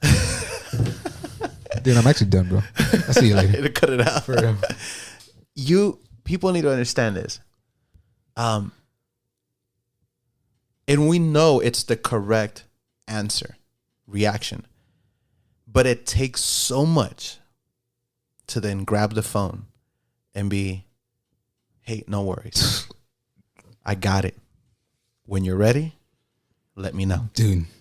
When you're ready, hey, I get it. Because we understand. We understand. Yeah. We understand. I mean, I wish in real estate, every person that called me this year and say, hey, I'm planning to do this, bought a house. No, dude, we would both be millionaires. Exactly. But, to their defense, we chose this route. Oh, yeah, for sure. We chose this hustle. Not a single but blame. It still doesn't mean it sucks less. Oh yeah, no, it sucks a lot. Like you said, picking up the phone, right? After being professional about it. Exactly. Like I'm gonna keep it G, bro. There's times where it's like I was like, dude, like we talked. I even gave you a good price. Yep. Right after time of talking, negotiations, I was like, all right, bro. You know, we've worked in the past. I'll give you a good price. Right? You know, you've been a good client so far. You know, you bring me clientele. I'll do good. I'll give you a good price, right? That already one is like already a punch. You know, it's already a punch. It's cool. It's more personal. It's personal. All right, it's cool. I'll give you a deal, right? And then for them to be like, oh no, we're gonna take a different route after you gave them a deal and after they asked for a deal, you know, and you being nice, like, dude, it's just one of those punches where it's like, I'll text them tomorrow. Yeah, you know. One of the worst. I've gotten a lot better now, but in the beginning, to be struggling, understand that even starting real estate, the first couple of years, I remember doing my due diligence online, and they even say, hey, like the first year, you're going to be struggling. Oh, for sure. First year. I think they say it takes like 3 to 6 months to sell your first home, right? And this is if you work every day, like plus 10 hours. So imagine working for like 3 to 6 months every day, and then you're not seeing a single paycheck. Yeah. So, but, I remember what happened where I will tell people, I will call my friends and everything, post on Instagram, post everywhere, like blah, blah, blah, realtor, da, da, da, da. And then I'll catch up with some friend and be like, oh yeah, we bought a house like over here, da, da, da, da. And the moment, like, we're only human. Yeah, we're only human. In the moment, a side of me is like, oh, dude, cool, man. And how was it? Blah, blah, blah, blah. The other side is like, mother. Dude, you see me post. You see me talk. You see me like, do damn, all dog. this. Like, thank you, And it's something that we feel, that we go through. It's like, bro, I only sent you like freaking 5 texts, like for Thanksgiving, Christmas, and all this stuff. But we chose this route. Yeah. And then 2, we understand the game. We're professionals about it. And this is why I feel that, we are at the level that we are, because we understand it, And instead of saying, first off, before I even say what I'm going to say, like, we understand that there's some just horrible clients out there. Oh, yeah, for sure. Horrible, unappreciative. But for the rest of them, we understand the winning mentality is like, hey, let me stick by your side. Yeah. I am happy for you. Our relationship, our friendship never was based on the idea that you have to give me business. Oh, for sure. Was never. And there's 2 reactions that I can take. One, the chump reaction and feel butthurt, and making a scene and be like, all right, well, screw you, blah, blah, blah. I guess you're not my friend anymore. Like, no, that's the chump way. Yeah. And then there's the champion way, and be like, okay, internally, what did I do wrong? What can I improve? For sure. What do I have to do? What can I do to improve that? And then second, I'm happy for you, which you are. Like, people need to understand that you are happy, but a side of you is like, damn, like, you feel bummed out. Oh, for sure. But you stick by them. You're happy for them. Hey, and anything that you need, let me know. Oh yeah, for sure. One of the biggest things that people starting out with, and I say this because I've seen people do it and stuff like that. Yeah, is that they call them and they cancel. Oh, dude, that client was horrible. Like, like, forget them. Like, they're mean, blah, blah, blah, whatever the case may be. But it's not always the case, bro. Nope. Sometimes the case is, hey, they found a better route. Sometimes it's just, hey, I will say most of the time. Better route. I will argue most of the time. So it's like, dude, but that's the name of the game, and bro. that's not it's capitalism. Yeah, it's not their fault. They want the best bang for their buck at the end of the day. And you can't get mad at that, because us too, we want the best bang for our buck. If we find a better option, we're for sure going to find a better option, And this is something that I feel too, that when you're an entrepreneur and this, that is where I've noticed the people that are for example, like me and you, right? I remember like giving you a shot and like using you as a photographer and like being there for you. I've shot you like multiple client referrals and stuff like that, because I know how it feels. Yeah. I know how it feels. And this is like every entrepreneur that has started this, I feel like, because we get the pain and the struggle, we tend to support each other's projects and careers and startups more than the average person. Because the average person doesn't know the struggle or the pain that you feel. No, for sure. Man. But we get it. It's part of the job. Yeah. It's part of the job, I wanted to take it to, so now fast forward to where you're at now. How has your career changed during the pandemic? This is painful questions, huh, bro? Real, bro. Like, I'm second doubting why I came here. But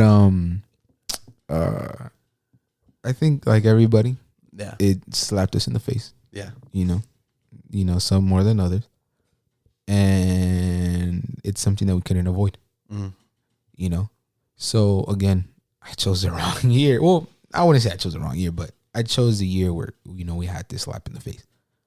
Right. So all the projects, all the plans, all the jobs I had ahead of me for this year, dude, like I had a bunch of weddings this year, get postponed, canceled, jobs, like missed opportunities here and there, like just gone. Yeah. Literally instant. Yeah. Beginning of January, dude, the year looks so promising. So promising. This year. This year, 2020, January. I'm like, dude, I chose the right year. Right time. timing, like you said, timing is everything. My dumbass thought. Oh, not my dumbass, but I was like, dude, nobody thought. Yeah, dude, I chose the right time. So many things ahead of me. So many things, dude. Busy year round. Right. Next thing you know, the next month, February, March, dude, slapped in the face. COVID hit. Everybody stay home. Everything's canceled. Lockdown. Stay home. You can't go out. Fuck. You know, like damn. You know, and not knowing for how long. And not I'm knowing sure that for everybody. how long, dude. Like, I remember when it first started, you were like, you know, dude, 2 weeks. It was 3 weeks. actually, it was crazy because in January I had I went to an event in Minnesota. I went to a Call of Duty tournament because I shoot esports and stuff like that. So I flew. Oh, you got to share some of that, bro. Yeah. So I flew out there to Minnesota. It was great. You know, it was professional gaming. That's a really big thing now. Like it's on the come up, bro. Like it's on like Call of Duty, Call of Duty, like all just video games in general. Yeah. Right. Call of Duty, Fortnite. You know, like a CS:GO. sport now, like it's a sport. Like they're trying to like every year it gets bigger. Yeah. You know, you're talking about like, dude, like these professional gamers make more than 6 figures a year. Yeah. You know, like even saw Michael B. Jordan out there, or even streaming, bro. Like even streaming, you know, that of them playing video games. Like people pay to watch people play video games. That's insane. Yeah. Right. Yeah. But dude, it's on the come up, and I respect because I seen the hustle firsthand. Yeah. You know, I see the people or my friends trying to become professional gamers, and dude, people are doing more, there's more gamers out there than there is photographers, right? Because it's whole lot easier, a whole lot less expensive. You do it from the comfort of your home, right? As you grow, things get expensive. You move to PC, wow, but it's a whole lot easier, right? Not to make it, but just to start off, right? So that is way more saturated. So you're talking about a kid from, like, for example, me, is one of my friends, you know, Carlos, as an example, like he's trying to become a professional video game player, right? Or professional esports player. Sorry, that's what you call it? Yes, esports player. Yeah. Oh, damn. So he's trying to come that. Homie lives in Pasadena. Just in the city alone, thousands of people that are playing the game. That are trying to either play, that are trying to become professional esports probably player? as well. Yeah. Wow. You know, just because that's the interest. Like that's the thing right now. I'm not saying every kid in Pasadena wants to do that, right? But it's huge. But it's huge, and and you could do that from the comfort of your home. Wow. Right? So he's saturated. Like for him to stand out, like he has to be like really, really, really, really good. You know, win tournaments left and right with his team. So I see the hustle. You know, I've seen the dude. They're sitting behind a monitor playing games for hours and hours and hours. And to parents, crazy. It's like, you're wasting your time. Of course. You're not coming out. I'm not gonna lie, I'll probably be one of those parents. Yeah, exactly, right?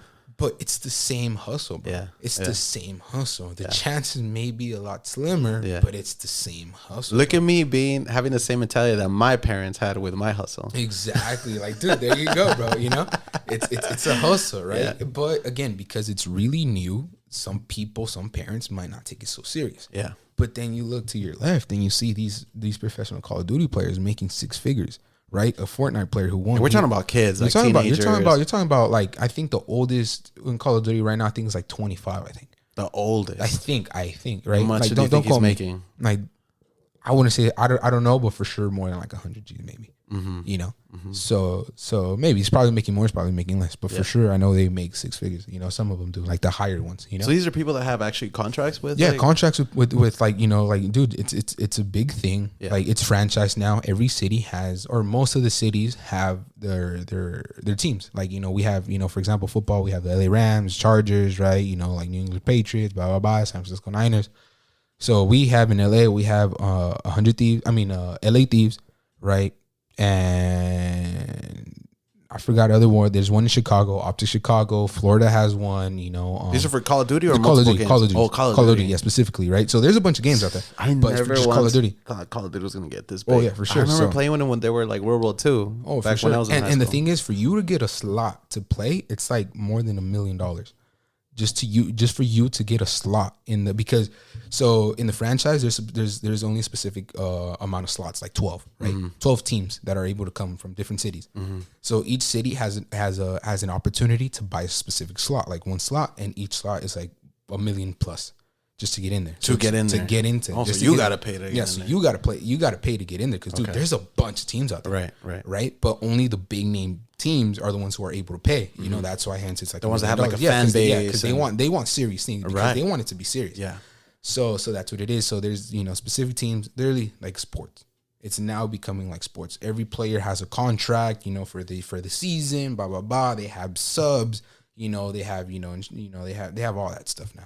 Damn. So it's crazy. Like, it got a really big thing. So that's where, our homies are trying to be. And it's again, he's going into a place that's really saturated with a lot of people that want to do the same thing. And you went to one of these conventions? I went to one of the events. It was a tournament. It was the first tournament to start off the year. And I went, and the reason why I'm saying it, right, is because when I went and stuff, it was a great experience. I took pictures of the teams. I got my name out there a little bit more and stuff. I opened up a Twitter because esports, it moves a lot more on Twitter. It's more Twitter based people, right? It's not Instagram no more. Like, a lot of professional players, they have Instagrams or like teams, but it's not that big. But you go to Twitter, like, dude, they have millions of followers on Twitter. Like, everything revolves around Twitter when it comes to esports, and that's something I had to learn. So I started. You adapted? Adapted. I started a Twitter, and now, like, I specifically aim it for esports, right? Because most of my business on Twitter, it's for esports only. So that's why I like to grab their attention, right? Grab their attention, and that's why I only post like esports based content on that. Of course, right? I could post more, but I see that that's what grows more, Right. So I went out there. It was a great time. I got to see the field, and I actually loved it, and it's something I want to pursue. Right, I want to become an esports player, photographer. I want to travel with teams, take pictures for them. This is the thing, esports.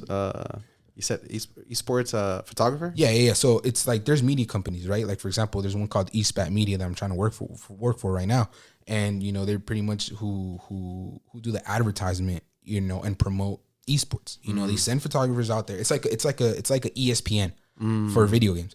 Right, it's like ESPN. They go out there, they send their people, they take shots, they send that, and then they post it up and they just explode it, So I went to there, and actually the first COVID case, right, from my understanding, was in Minnesota on the week that I was there. No way. Yeah. So you're talking about, I went there, we saw on the post, like, hey, at a college in Minnesota, the first case of COVID. Right now, I know why I brought up the story. First case of COVID, right? And everybody there, and I was out there, like, I was out there shooting. I was out there, like, we're having blast, right? Correct me if I'm wrong, but I believe that's what it was. It was the first COVID case. In America? In America, yeah.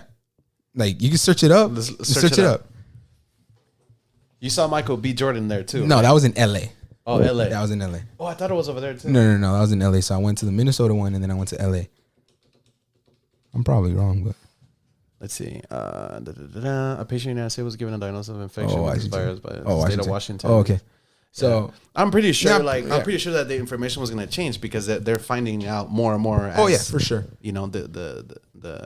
It developed. Yeah, but at the time there was one of the first. Yeah, there was one of the first cases. Least, yeah, it was one of the first cases. Yeah, my bad. It was one of the first cases in America. It was in Minnesota, and at the time everybody was still like, it's whatever, Like, so this was in March. This was January. January. What? This was January, and the reason why I know is because we saw all over Twitter, we saw on reports, Minnesota. Right, it was one of the first cases there. But again, we all like, it's whatever, blah blah blah. Right, we came back, and it's crazy because some of my homies, it probably wasn't COVID, but some of my homies got really, really sick. Wow, really sick. Like, see, this has been around way before March. For sure. So it was like, dude, they got, but they didn't know what it was. So they weren't scared. Like, thank God. If to them it was just another flu, right, or another sickness or whatever. They went to Minnesota. It was especially around January. Yeah, still it was cold. snowing. They came over here, of course. They changed the climate and stuff like that. So it was probably that. But they got really sick, dude. And we still rubbed it off. We still didn't pay too much attention, and it's whatever's gonna pass by. Yeah. Right. And then comes January, February, March. Boom, lockdown. Everything shut down. No going. All the events for the year for esports got canceled. Really? Even though everything's on the computer and online? No, it's because the thing. Well, it's because the tournaments were in arenas. So they went and they had fans and all the teams went and stuff like that. And then fans go? Yo, dude, for sure. Dude, it gets packed with fans, dude. Packed. Literally watching people play video games. Yeah. Here's the Which thing. is what we do. People play exactly football. Yeah. Football, soccer. But the reason why you pay is because it's the best of the best. Right. Just like everything, it's the best of the best people. It makes sense. World. It makes sense. It sounds a little foreign and a little nutty to my generation, but when you think about it, it makes sense. It makes sense. You're watching the best of the best play. Yeah. And it gets really exciting. It gets really exciting. The crowds get really lit and stuff like that. Right. So all their big events got canceled and everything was moved to online.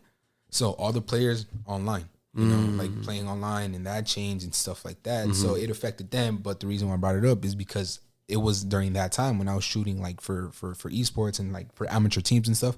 I started to get my work known by professional players, by professional coaches and stuff like that. And then I got in touch with like one of the like the top guys at the eSpats Media, the one that, you know, does like the media stuff for esports. And they were like, hey, you know, I like your work, you know, you do good. Unfortunately, right now there's no events. You know, once they start coming back up, we'll give you a call. Right. And I was like, damn, if it wasn't for COVID, the vid. Exactly, the vid, you know, 19, you know. If it wasn't for that, I would probably be shooting a bunch of events right now or throughout the course of the year. Yeah. And you're talking about there was some in Minnesota, Seattle, Florida, London, blah, blah, blah, here and there, blah, blah, Canada, you know, like everywhere. So finally the snowball was like rolling down and then you know. Wow. So and that's why I brought it up, because it went from one day everything was really good, it looks promising, to 2-3 months later, like, and that's just half of the story. I had a bunch of weddings scheduled for this year. I had a couple opportunities with like Vice and stuff like that. And I remember you telling me about Vice too. And all that just went downhill, bro. Yeah. And I do it. And then I had 2 weddings, one in Puerto Vallarta and then another potential one in Cabo. And I was really excited for those. And then literally 2-3 weeks before the date, like before we were going to fly out, canceled. And then canceled here, postponed here, canceled here, canceled. And it was just like that to the point where I had nothing. Yeah. I had nothing planned. I had no shoots. I had nothing left. And I had to go get a job. Mm-hmm. And I had to go watch like a lot of people. Yeah, like a lot of people, man. Yeah. Like a lot of people.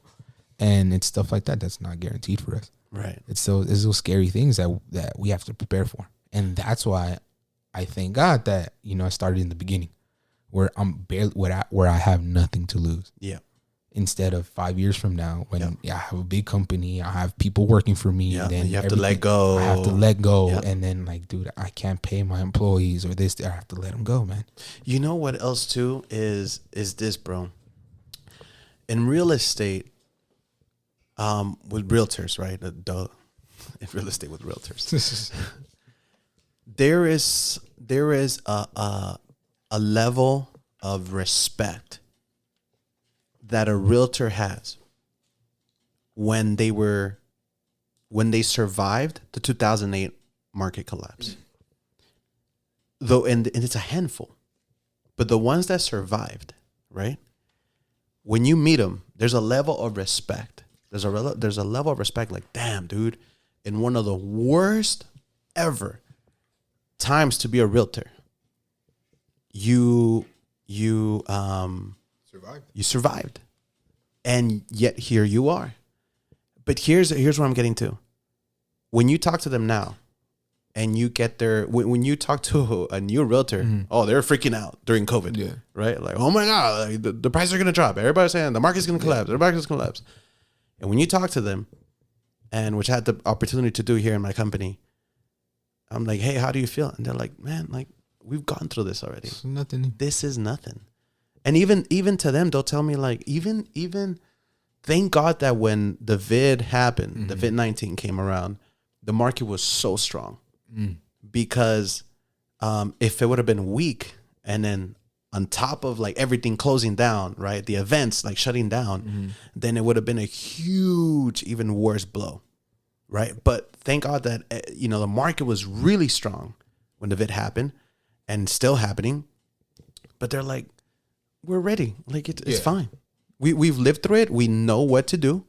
We know the pain, and if you've survived before, you're going to survive again, but and so think of it that way, not only, a good thing that happened when you were still small and barely starting out, so it wasn't a huge fall for you, but also that if this year, because I know you're still doing photography, you're still hustling, you're still getting out there.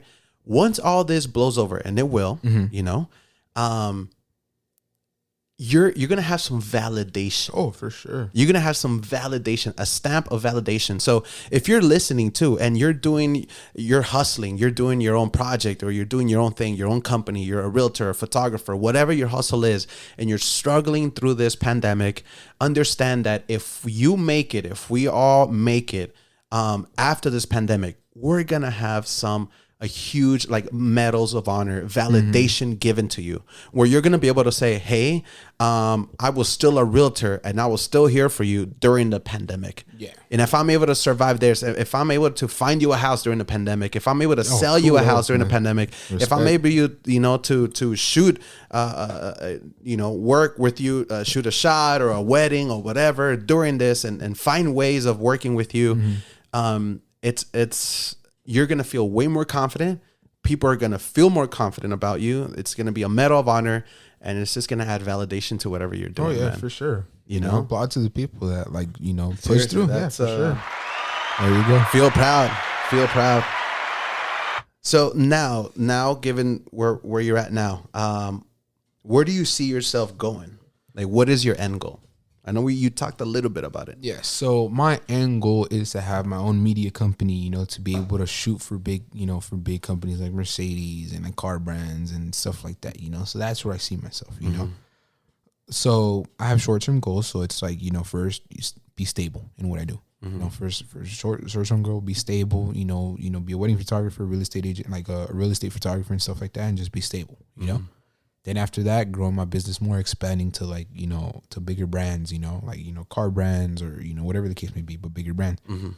And then after that, start shooting a lot more films, become a DP, a really good DP. And then after that, become a director. What does that stand for? A DP is a director of photography. Okay. So when you shoot a movie, there's two directors. One that directs, like the one that everybody knows, the directors and stuff. The one that like make sure that the film is running smoothly. Make sure that they pull the best out of the talent. Like they're the visionaries. They're the ones who have the vision of the movie, and they know, like the vision. They have the vision. You know? But then the DP is the one who's in charge of the shots, the angles, the lighting, the this and that. So it's like you have one director that has a vision, and then the other one that brings the vision to life. So director and DP. So I want to become a really good DP, and then after that, a director. So that's where I want to go. Weren't you almost like working with HBO too, or something like that? Yeah. So I was connected to a guy who works for HBO too. Yeah. And he was gonna get me into that, But he works for Vice and HBO, so we're gonna start with Vice, and then we're gonna work our way up to HBO. So I had that, and I've worked in a couple movies already, I've worked in two, So, and again, it goes back to when you I keep on bumming that. That's all right. Let me put it away, bro. It goes back to saying, I don't know if this question is coming up, but it's like, how do I know that I'm in the correct spot? How do I know, that I'm doing good? Or what makes me so confident to keep pursuing, what I'm doing? And then go and that you shouldn't just like call it quits. Yeah, that I shouldn't call it quits. For sure. Do something else. Yeah. It's the simple fact that, thank God, and I give all the glory to God, right? That, he's opened opportunities for me. He's paths, leeways, like guided me into all the right directions. Right. And it's always 50-50. I've always believed God, provides the doors, but it's your job to go through that door and maintain that door open. Yep. I've always believed that. Right. Because a lot of people, oh, God, I don't want to get into it. But, one thing, God puts those opportunities there, puts the door in front of you. Now it's your job, your responsibility to go through that door and keep that door open. Right. So he already designed a door, but put a doorknob. So you find the key, bro. You open it, you knock, you hustle. You do what you got to do to tear that door down, but you're getting through it. Yeah. So it's just the opportunity. Like when I zoom out and I look at the age I'm at, how many years of experience I've had, and then all the opportunities and the work and everything that I've been a part of or worked at for 19. At 19, right? It's like, damn, like where are you gonna be at 25? Where am I gonna be at 25? Yeah. So it's like there's no way this isn't for me. Yeah. There's no way. Yeah. There's probably a way, but there's no way that another COVID, right? There's no way that this isn't for me, and there's no way that I should call it quits right now. Yeah. Right. Yeah, I'm probably not where I want to be, but dude, you zoom out and you look at everything that I've done. I say it humbly, right? But it's like, dude, I'm 19 and I don't know crap. I don't know shit, But I've had these opportunities and I've been able to get. And with the little that and the little opportunities and that you have and tools, you've done this. I've done it. Yeah, I've done it. And I look at people who try to do the same thing I'm doing or want to do the same thing I'm doing, and then I look at where they're at. They're the same age, but they're doing half or 25 or less than 25% of what I've done. Yeah. And they're trying to pursue the same thing. Yeah. So it's like, damn, bro. Yeah. You know, you're talking about people who I believe are probably a little bit more creative than I am, or a little bit more talented, you know, that raw talent, you know, but they're not at the position where I'm at. It's not enough. Talent is not enough. For sure. And, you know, and it's just, I look at people who want to do the same thing that I'm doing. It's like, damn, like, sometimes I ask myself, like, dude, like, why aren't they doing what I'm doing? Right. And it goes all back to the work ethic, you know, the hustle, it's several things. It's got to be a cocktail of things, bro. It's got to be a cocktail of it. It's hard work beats talent every time. It's also, it's not who you know, it's how you know. Exactly. You know? Exactly. So it's like that, you know, but sometimes we're like, dude, like, you know, how come, you know, we're not there? Right, then we zoom out and then we look at the things that we do, because there's times where we don't give ourselves enough credit. Yeah. You know? Yeah. Like sometimes we don't get, like, we're too hard on ourselves sometimes. Yeah. You know, so that's why when you zoom out and you look at everything that you've done and you're like, okay, hey, yeah, we're doing good. We're doing good. You know, we're gonna be somewhere. Did you see the post that I put on my story about Snoop Dogg when he won like a prize or something? He won something. So he said he went up and he was giving like he accepted an award, and I love what he said. And I thought 5 times about sharing it. Because in the video, he's like, well, first, no, he said lastly. So you can tell already that he gave a lot of people thanks. Oh, okay. Right?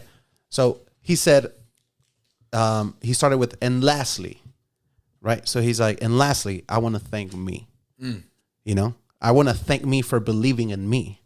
I want to thank me for not giving up in me. Facts. I want to thank me for working hard, you know? And he went on and on and on. And you know, I was like, damn, like, I don't know if I should post this. Like, a lot of people are going to be like, oh, look, there goes Cisco. Like, I want to thank me. Oh, for sure. Yeah. Orgullo and blah, blah, blah. Like, but it's like, there has to be a level of honoring yourself or respecting yourself, you know? And that's what I feel that you have every right to feel that way, bro. Yeah. You have every right to feel that way. Like, thank you for you know, not giving up in yourself, you know, and talking that way to yourself. Like, it's healthy. Oh, for sure. Like, dude, like, I fight myself. Like, dude, there's always a dogfight in me, bro. Yeah. Always. You know, I look at myself in the mirror and there's times where, like, I yell at myself. I'm like, bro, like, stop being a bitch, bro. Yeah. You know, like, dude, like, toughen up. You toughen up. You got this, bro. Like, just a hiccup, you know. Thank God I'm not a negative person. I'm not a negative Nancy, you know. Right. And so, you know, I thank God for that. I'm not all negative. I know people like that. And dude, it's frustrating to be with them around you. Like, dude, like, just get away from me. Like, get away from me, bro. Drain like, you. Dude, like, get away from me. Yeah. I don't even want to talk to you. That's a perfect segue to my last question. What's my second to last? What's your biggest dogfight now? Right now? It's the motivation at the end of the day, bro. Mm-hmm. It's the continuing to go, you know, based off of, like, because again, you know, like we were mentioning earlier in one of the questions before, right? All those hits, all those blows, all those cancellations, all this, all that, like, they never get easier, bro.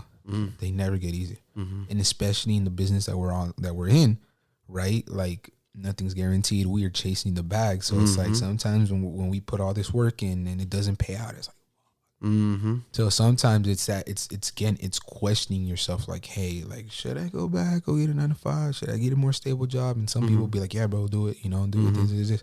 But it's like, there's always a bigger picture. You know, like, I tell my mom, like, dude, like, the reason why I'm doing what I'm doing and the reason why I want to keep on going, I want to keep on doing what I'm doing is because there's no limit onto how much I could earn. There's no cap. There's no cap. It's all up to you. It's all about how much hustle you work in, how much you work in. But for example, let's say you work at a restaurant. There's only so much you could do. There's only so much hours you could work out of the day. Suck up to management. Yeah, exactly. So like, there's only so much. Like, after being a manager, what else could you do? You know, what else could you do? And yeah, they probably make more than everybody at the restaurant. But it's like, okay, how much more could they really earn? Because at the end of the day, if it's not their business, there's a cap. You know. But in what I'm doing, there's no cap. As much as I work, as much as I get. You know, I could work 365 days a year, right? And make a really good amount. But there's people who can't. Or make nothing. Or make nothing. Yeah, for sure. For real. Like, you can say that again. Yeah. You know, like, make nothing. I feel like the trade-off between the 9-to-5 and what we do is that we have no cap. We have no ceiling. It's all up to us, right? They do. But they have the security. Oh, for sure.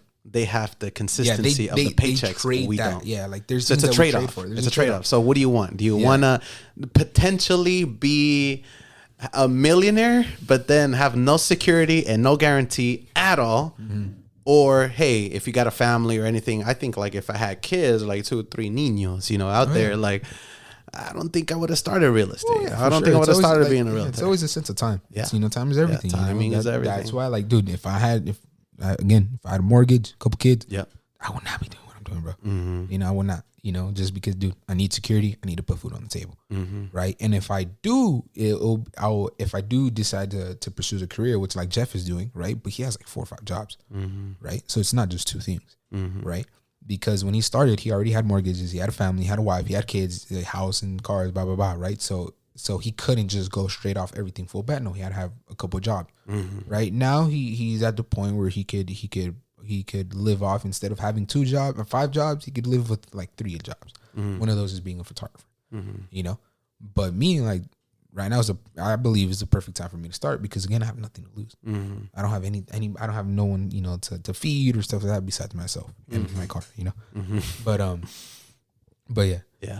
So it's timing is everything, bro. Yeah. And I'm a risk taker. Well, every entrepreneur is a risk taker. Like I'm not afraid to fail. I'm not afraid to lose. I'm not afraid to get knocked down. Right. That's why I want to keep on doing what I'm doing. Yeah. Because you get knocked down. You like there's tough times. There's always fights. Absolutely. But hey, every time I get knocked down, I'm just gonna get back up again. Get back up again. Get back up again. Dude, like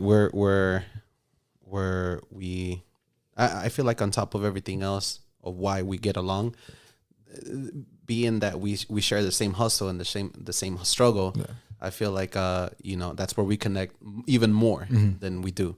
But timing is everything, man. Like I get you. I feel that I'm 32 and I feel like I'm 19. That should give you some perspective where like, damn, dude, like I'm like more than 10 years older than you, and I feel like there's so much more for me too. Perfect time. I'm also like, I don't have I don't have like a wife. I don't have kids. Yeah. So this is the time for me to be on overdrive. This is the time, single man. And then I have the podcast, I'm working with a lot of things at church, and then with real estate, and I'm trying to get with my cousin into boxing. I'm hitting the gym. Right. Like this is the time. Yeah. And it's crazy that you're mentioning all the things that you do, because a lot of people, right. And I know I've been a victim to it. I've done it myself. Yeah. Where people look at us as entrepreneurs, or like, oh, they have so much money. They work whenever they want. Like they choose whether to work. And you've said it, like we've done it. Like, dude, I've posted like, one of the things that I love is choosing my own schedule. Yeah. Right. Same thing for you. Right. But dude, like the amount of hours that we work, bro. Right. Like, dude, me right now, I woke up, started editing, came here, did the podcast, going back home, continue editing till like 2, 3 a.m. Right, just because I got so much work. Right, and then people was like, dude, like, why do you live like that? Like, why? Because at the end of the day, at least for my end, like right now, because I don't have any responsibilities like that. Again, kids, wife, mortgage, whatever the case may be. It's the time for me just to go on overdrive, to work as many hours, so that by the time I am 30, I don't have to work that many hours. I don't have to keep working 40 hours a week. Right now I'm working 60 hours a week, so that by the time I'm 30, I can only work 20. Yeah. And each year like that, each like 10, 5 years, you want to work less. You're answering the call, and you're honoring a feeling. You're honoring an idea. You're honoring a future, a specific future that you have in mind. This is the time, this is the time, and all power to you, man. All power to you, like, really, really proud of you, bro. I get the hustle behind it. Let's close it out with this. Here's a important question. So what advice would you give to anyone out there that's also trying to do the same thing that you're doing? For sure, think about it. Make sure that it's not just a hobby. For sure, pursue it all the way. Pursue it, whether it's just a hobby or whatever. But when it comes to it being a career, right, make sure it's more than a hobby. Because for sure, yes, we're an entrepreneur. It's our own business. We love what we do. But just because we love what we do doesn't mean there isn't work involved, right? Like, dude, I already told you, like, there's things that I hate about the job that make me second guess. but I love it because I know that it's more than just a hobby for me. So there's always going to be work, no matter if you love what you do, because a lot of people say, oh, love what, like do what you love, work what you do, blah, blah, blah. You're going to be happy. You're going to be this. Yes, you're going to be happy. That doesn't mean you're not going to bust ass, bleed, sweat, cry. It doesn't mean that.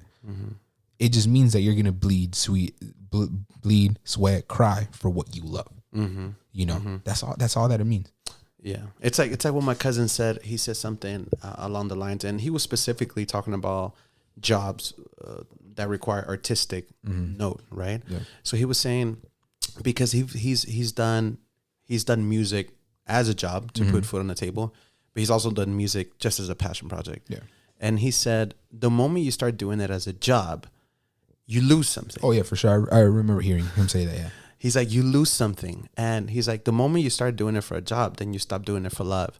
And I know that a lot of people could be like, well, no, that's not true. Like, I do what I love and I get paid for it. But I understand what he was trying to say. Like, I understand what he was trying to say. For example, in your case, like, it's like you're a photographer and I'm sure you will love to just take pictures of what you want. Oh, definitely. And I feel like when you're taking pictures of what you want and you enjoy, that is when you're loving your craft the most, right? But you have to take pictures of families and weddings and things to pay the bills. Yeah, like I feel exactly what your cousin says, because they tell you what they want, how they want it, Exactly. So I get we have bosses at the end. Right. Sometimes our clients are our bosses. It's our clients, which we love you. Which we love. Like, please, we love you guys. Like, call us, please. 664. But yeah, so like we love our clients, but it's like, dude, like when I go shoot for free is when I'm most excited. Yeah, for sure. Right? When I go shoot for free, when I shoot what I want, because I don't have to answer to anybody, because I'm not getting paid for it. I'm doing what I want. When you're shooting your naked selfies, like it's when you're facts, happiest. Bro, facts. When I post for my OnlyFans, dude, that's on me right there. You didn't get a closer look into what I have. But anyway, yeah. So that's when I have the most fun. Go home, edit the picture right away. Like, dude, amazing, right? But then when you get paid work, which again, clients, we love you. It's a lot more. It's a lot more of a job, just because you're not doing what you want. Because right now, I'm not at the point where I could get paid to shoot what I want. Right now, at the time, right? So I have to shoot again. Portrait shoots of families, videos, cook videos here, really do enjoy real estate. But like real estate, and I brought you in. Yeah, actually, yeah, thank you. Shout out to me. Shout out to Cisco. Actually, clap, Hold on, man. Let's do it. I was gonna have your shout out later. But it's like, I know, yeah. So I love that, but there's just a bunch of shoots that I don't like. Sometimes weddings, I like weddings, but dude, they're a headache, bro. They're a headache, especially you're not gonna want to get married no more, player. No, dude, like literally being a wedding photographer second guessed me wanting to get married, and it made me second guess the like, dude, you know how much money people like spend on a wedding, bro? A lot, huh? Like a lot, like 35 plus. Yeah. 40, 50, 60. Share something. You told me something and it blew my mind. Oh, you told me the best wedding, because I think I asked you what are some of the, because we were talking about like the weddings and how much people they go all out and they spend, and I was like, what has been some of the best weddings? And you told me they're always the small intimate ones. Dude, I've shot I'm not gonna say thousands, but I've shot hundreds of weddings. And I've shot weddings from it being in the backyard to it being in a huge venue, in a field, in a barn, or like a huge venue, with like the tables being per table they're spending like $5 to $10,000 on just per table. Jeez. On food. Like I remember I went to one wedding. It was a wedding, right? And I went to one wedding, and each table, like just on the amount of food there, it was like 2, 3, 5 G's worth of just food, and they had like 35 tables. Jeez. 35 tables, 2, 3 G's each table. Most people they don't even know half of those people there. Exactly, and even plus because it was like exotic food and stuff like that. So that's why it was really expensive. But because of the culture, that's how they are.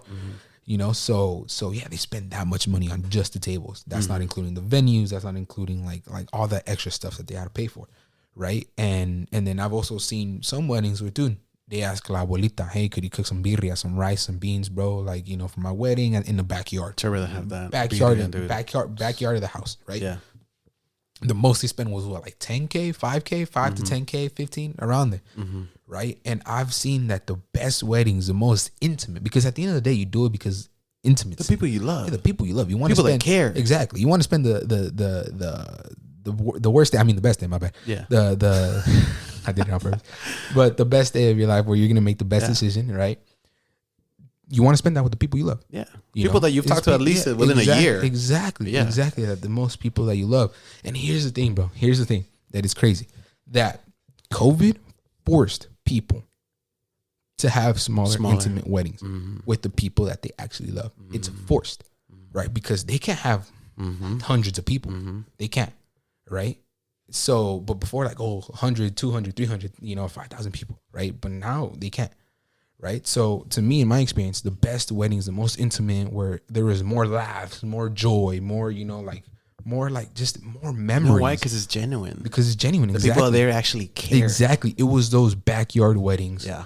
Had birria, rice, beans for dinner, right? Like, literally had canned sodas or whatever. Like, dude, just have fun, bro. Yeah. Like 50 people, bro. Yeah. It was like a 50 people wedding and stuff like that. And it was really intimate, and it was the best, right? It was just the best. It was just the best atmosphere to be around, right? And then you go to the people where they spend thousands. Yes, it's nice. Yes, it's pretty. Yes, it's visually pleasing. Instagrammable up the ass, Yeah. And stuff. And yes, the pictures do come out better because the bigger the venue, the bigger the views and stuff like that, the better the pictures. Yes, right? Because and it's true. As a photographer, we don't. It's one of our secrets, right? But like, the prettier the venue, the better the pictures are going to be. Of course. The harder, like, just we shoot. The prettier the person, the better the picture. Exactly. Right. I'm exposing all the photographers out there. Right. But yeah, so it's sometimes it's difficult to shoot. Yeah. Right. But at the end of the day, the memories are greater. So I've gone to weddings where, dude, the bride doesn't even know half of the people there, or like they barely say hi, or like they spend so much time on just going to say hi to the people that they don't enjoy the moment. Like, dude, they can't even eat. And to me, it's like I don't want to be like that. At my wedding, eating, dog? Like, dude, at my wedding, I want to sit down, I want to eat, I want to drink, I want to laugh, I want to create memories with the people I love. I don't want to spend 2-3 hours going around stressing, going around 50 tables just to make sure that I say hi to people, people that I probably don't even talk to. Facts. Yeah. So it's like that, or another thing, like, you didn't reply to my real estate message, bro. Facts. So it's like, it's like, why do I have to spend my wedding to go say hi to you? Like, just all jokes, but. Or there's some people, which I actually like the idea too, where we had a wedding where it was going to be in Puerto Vallarta.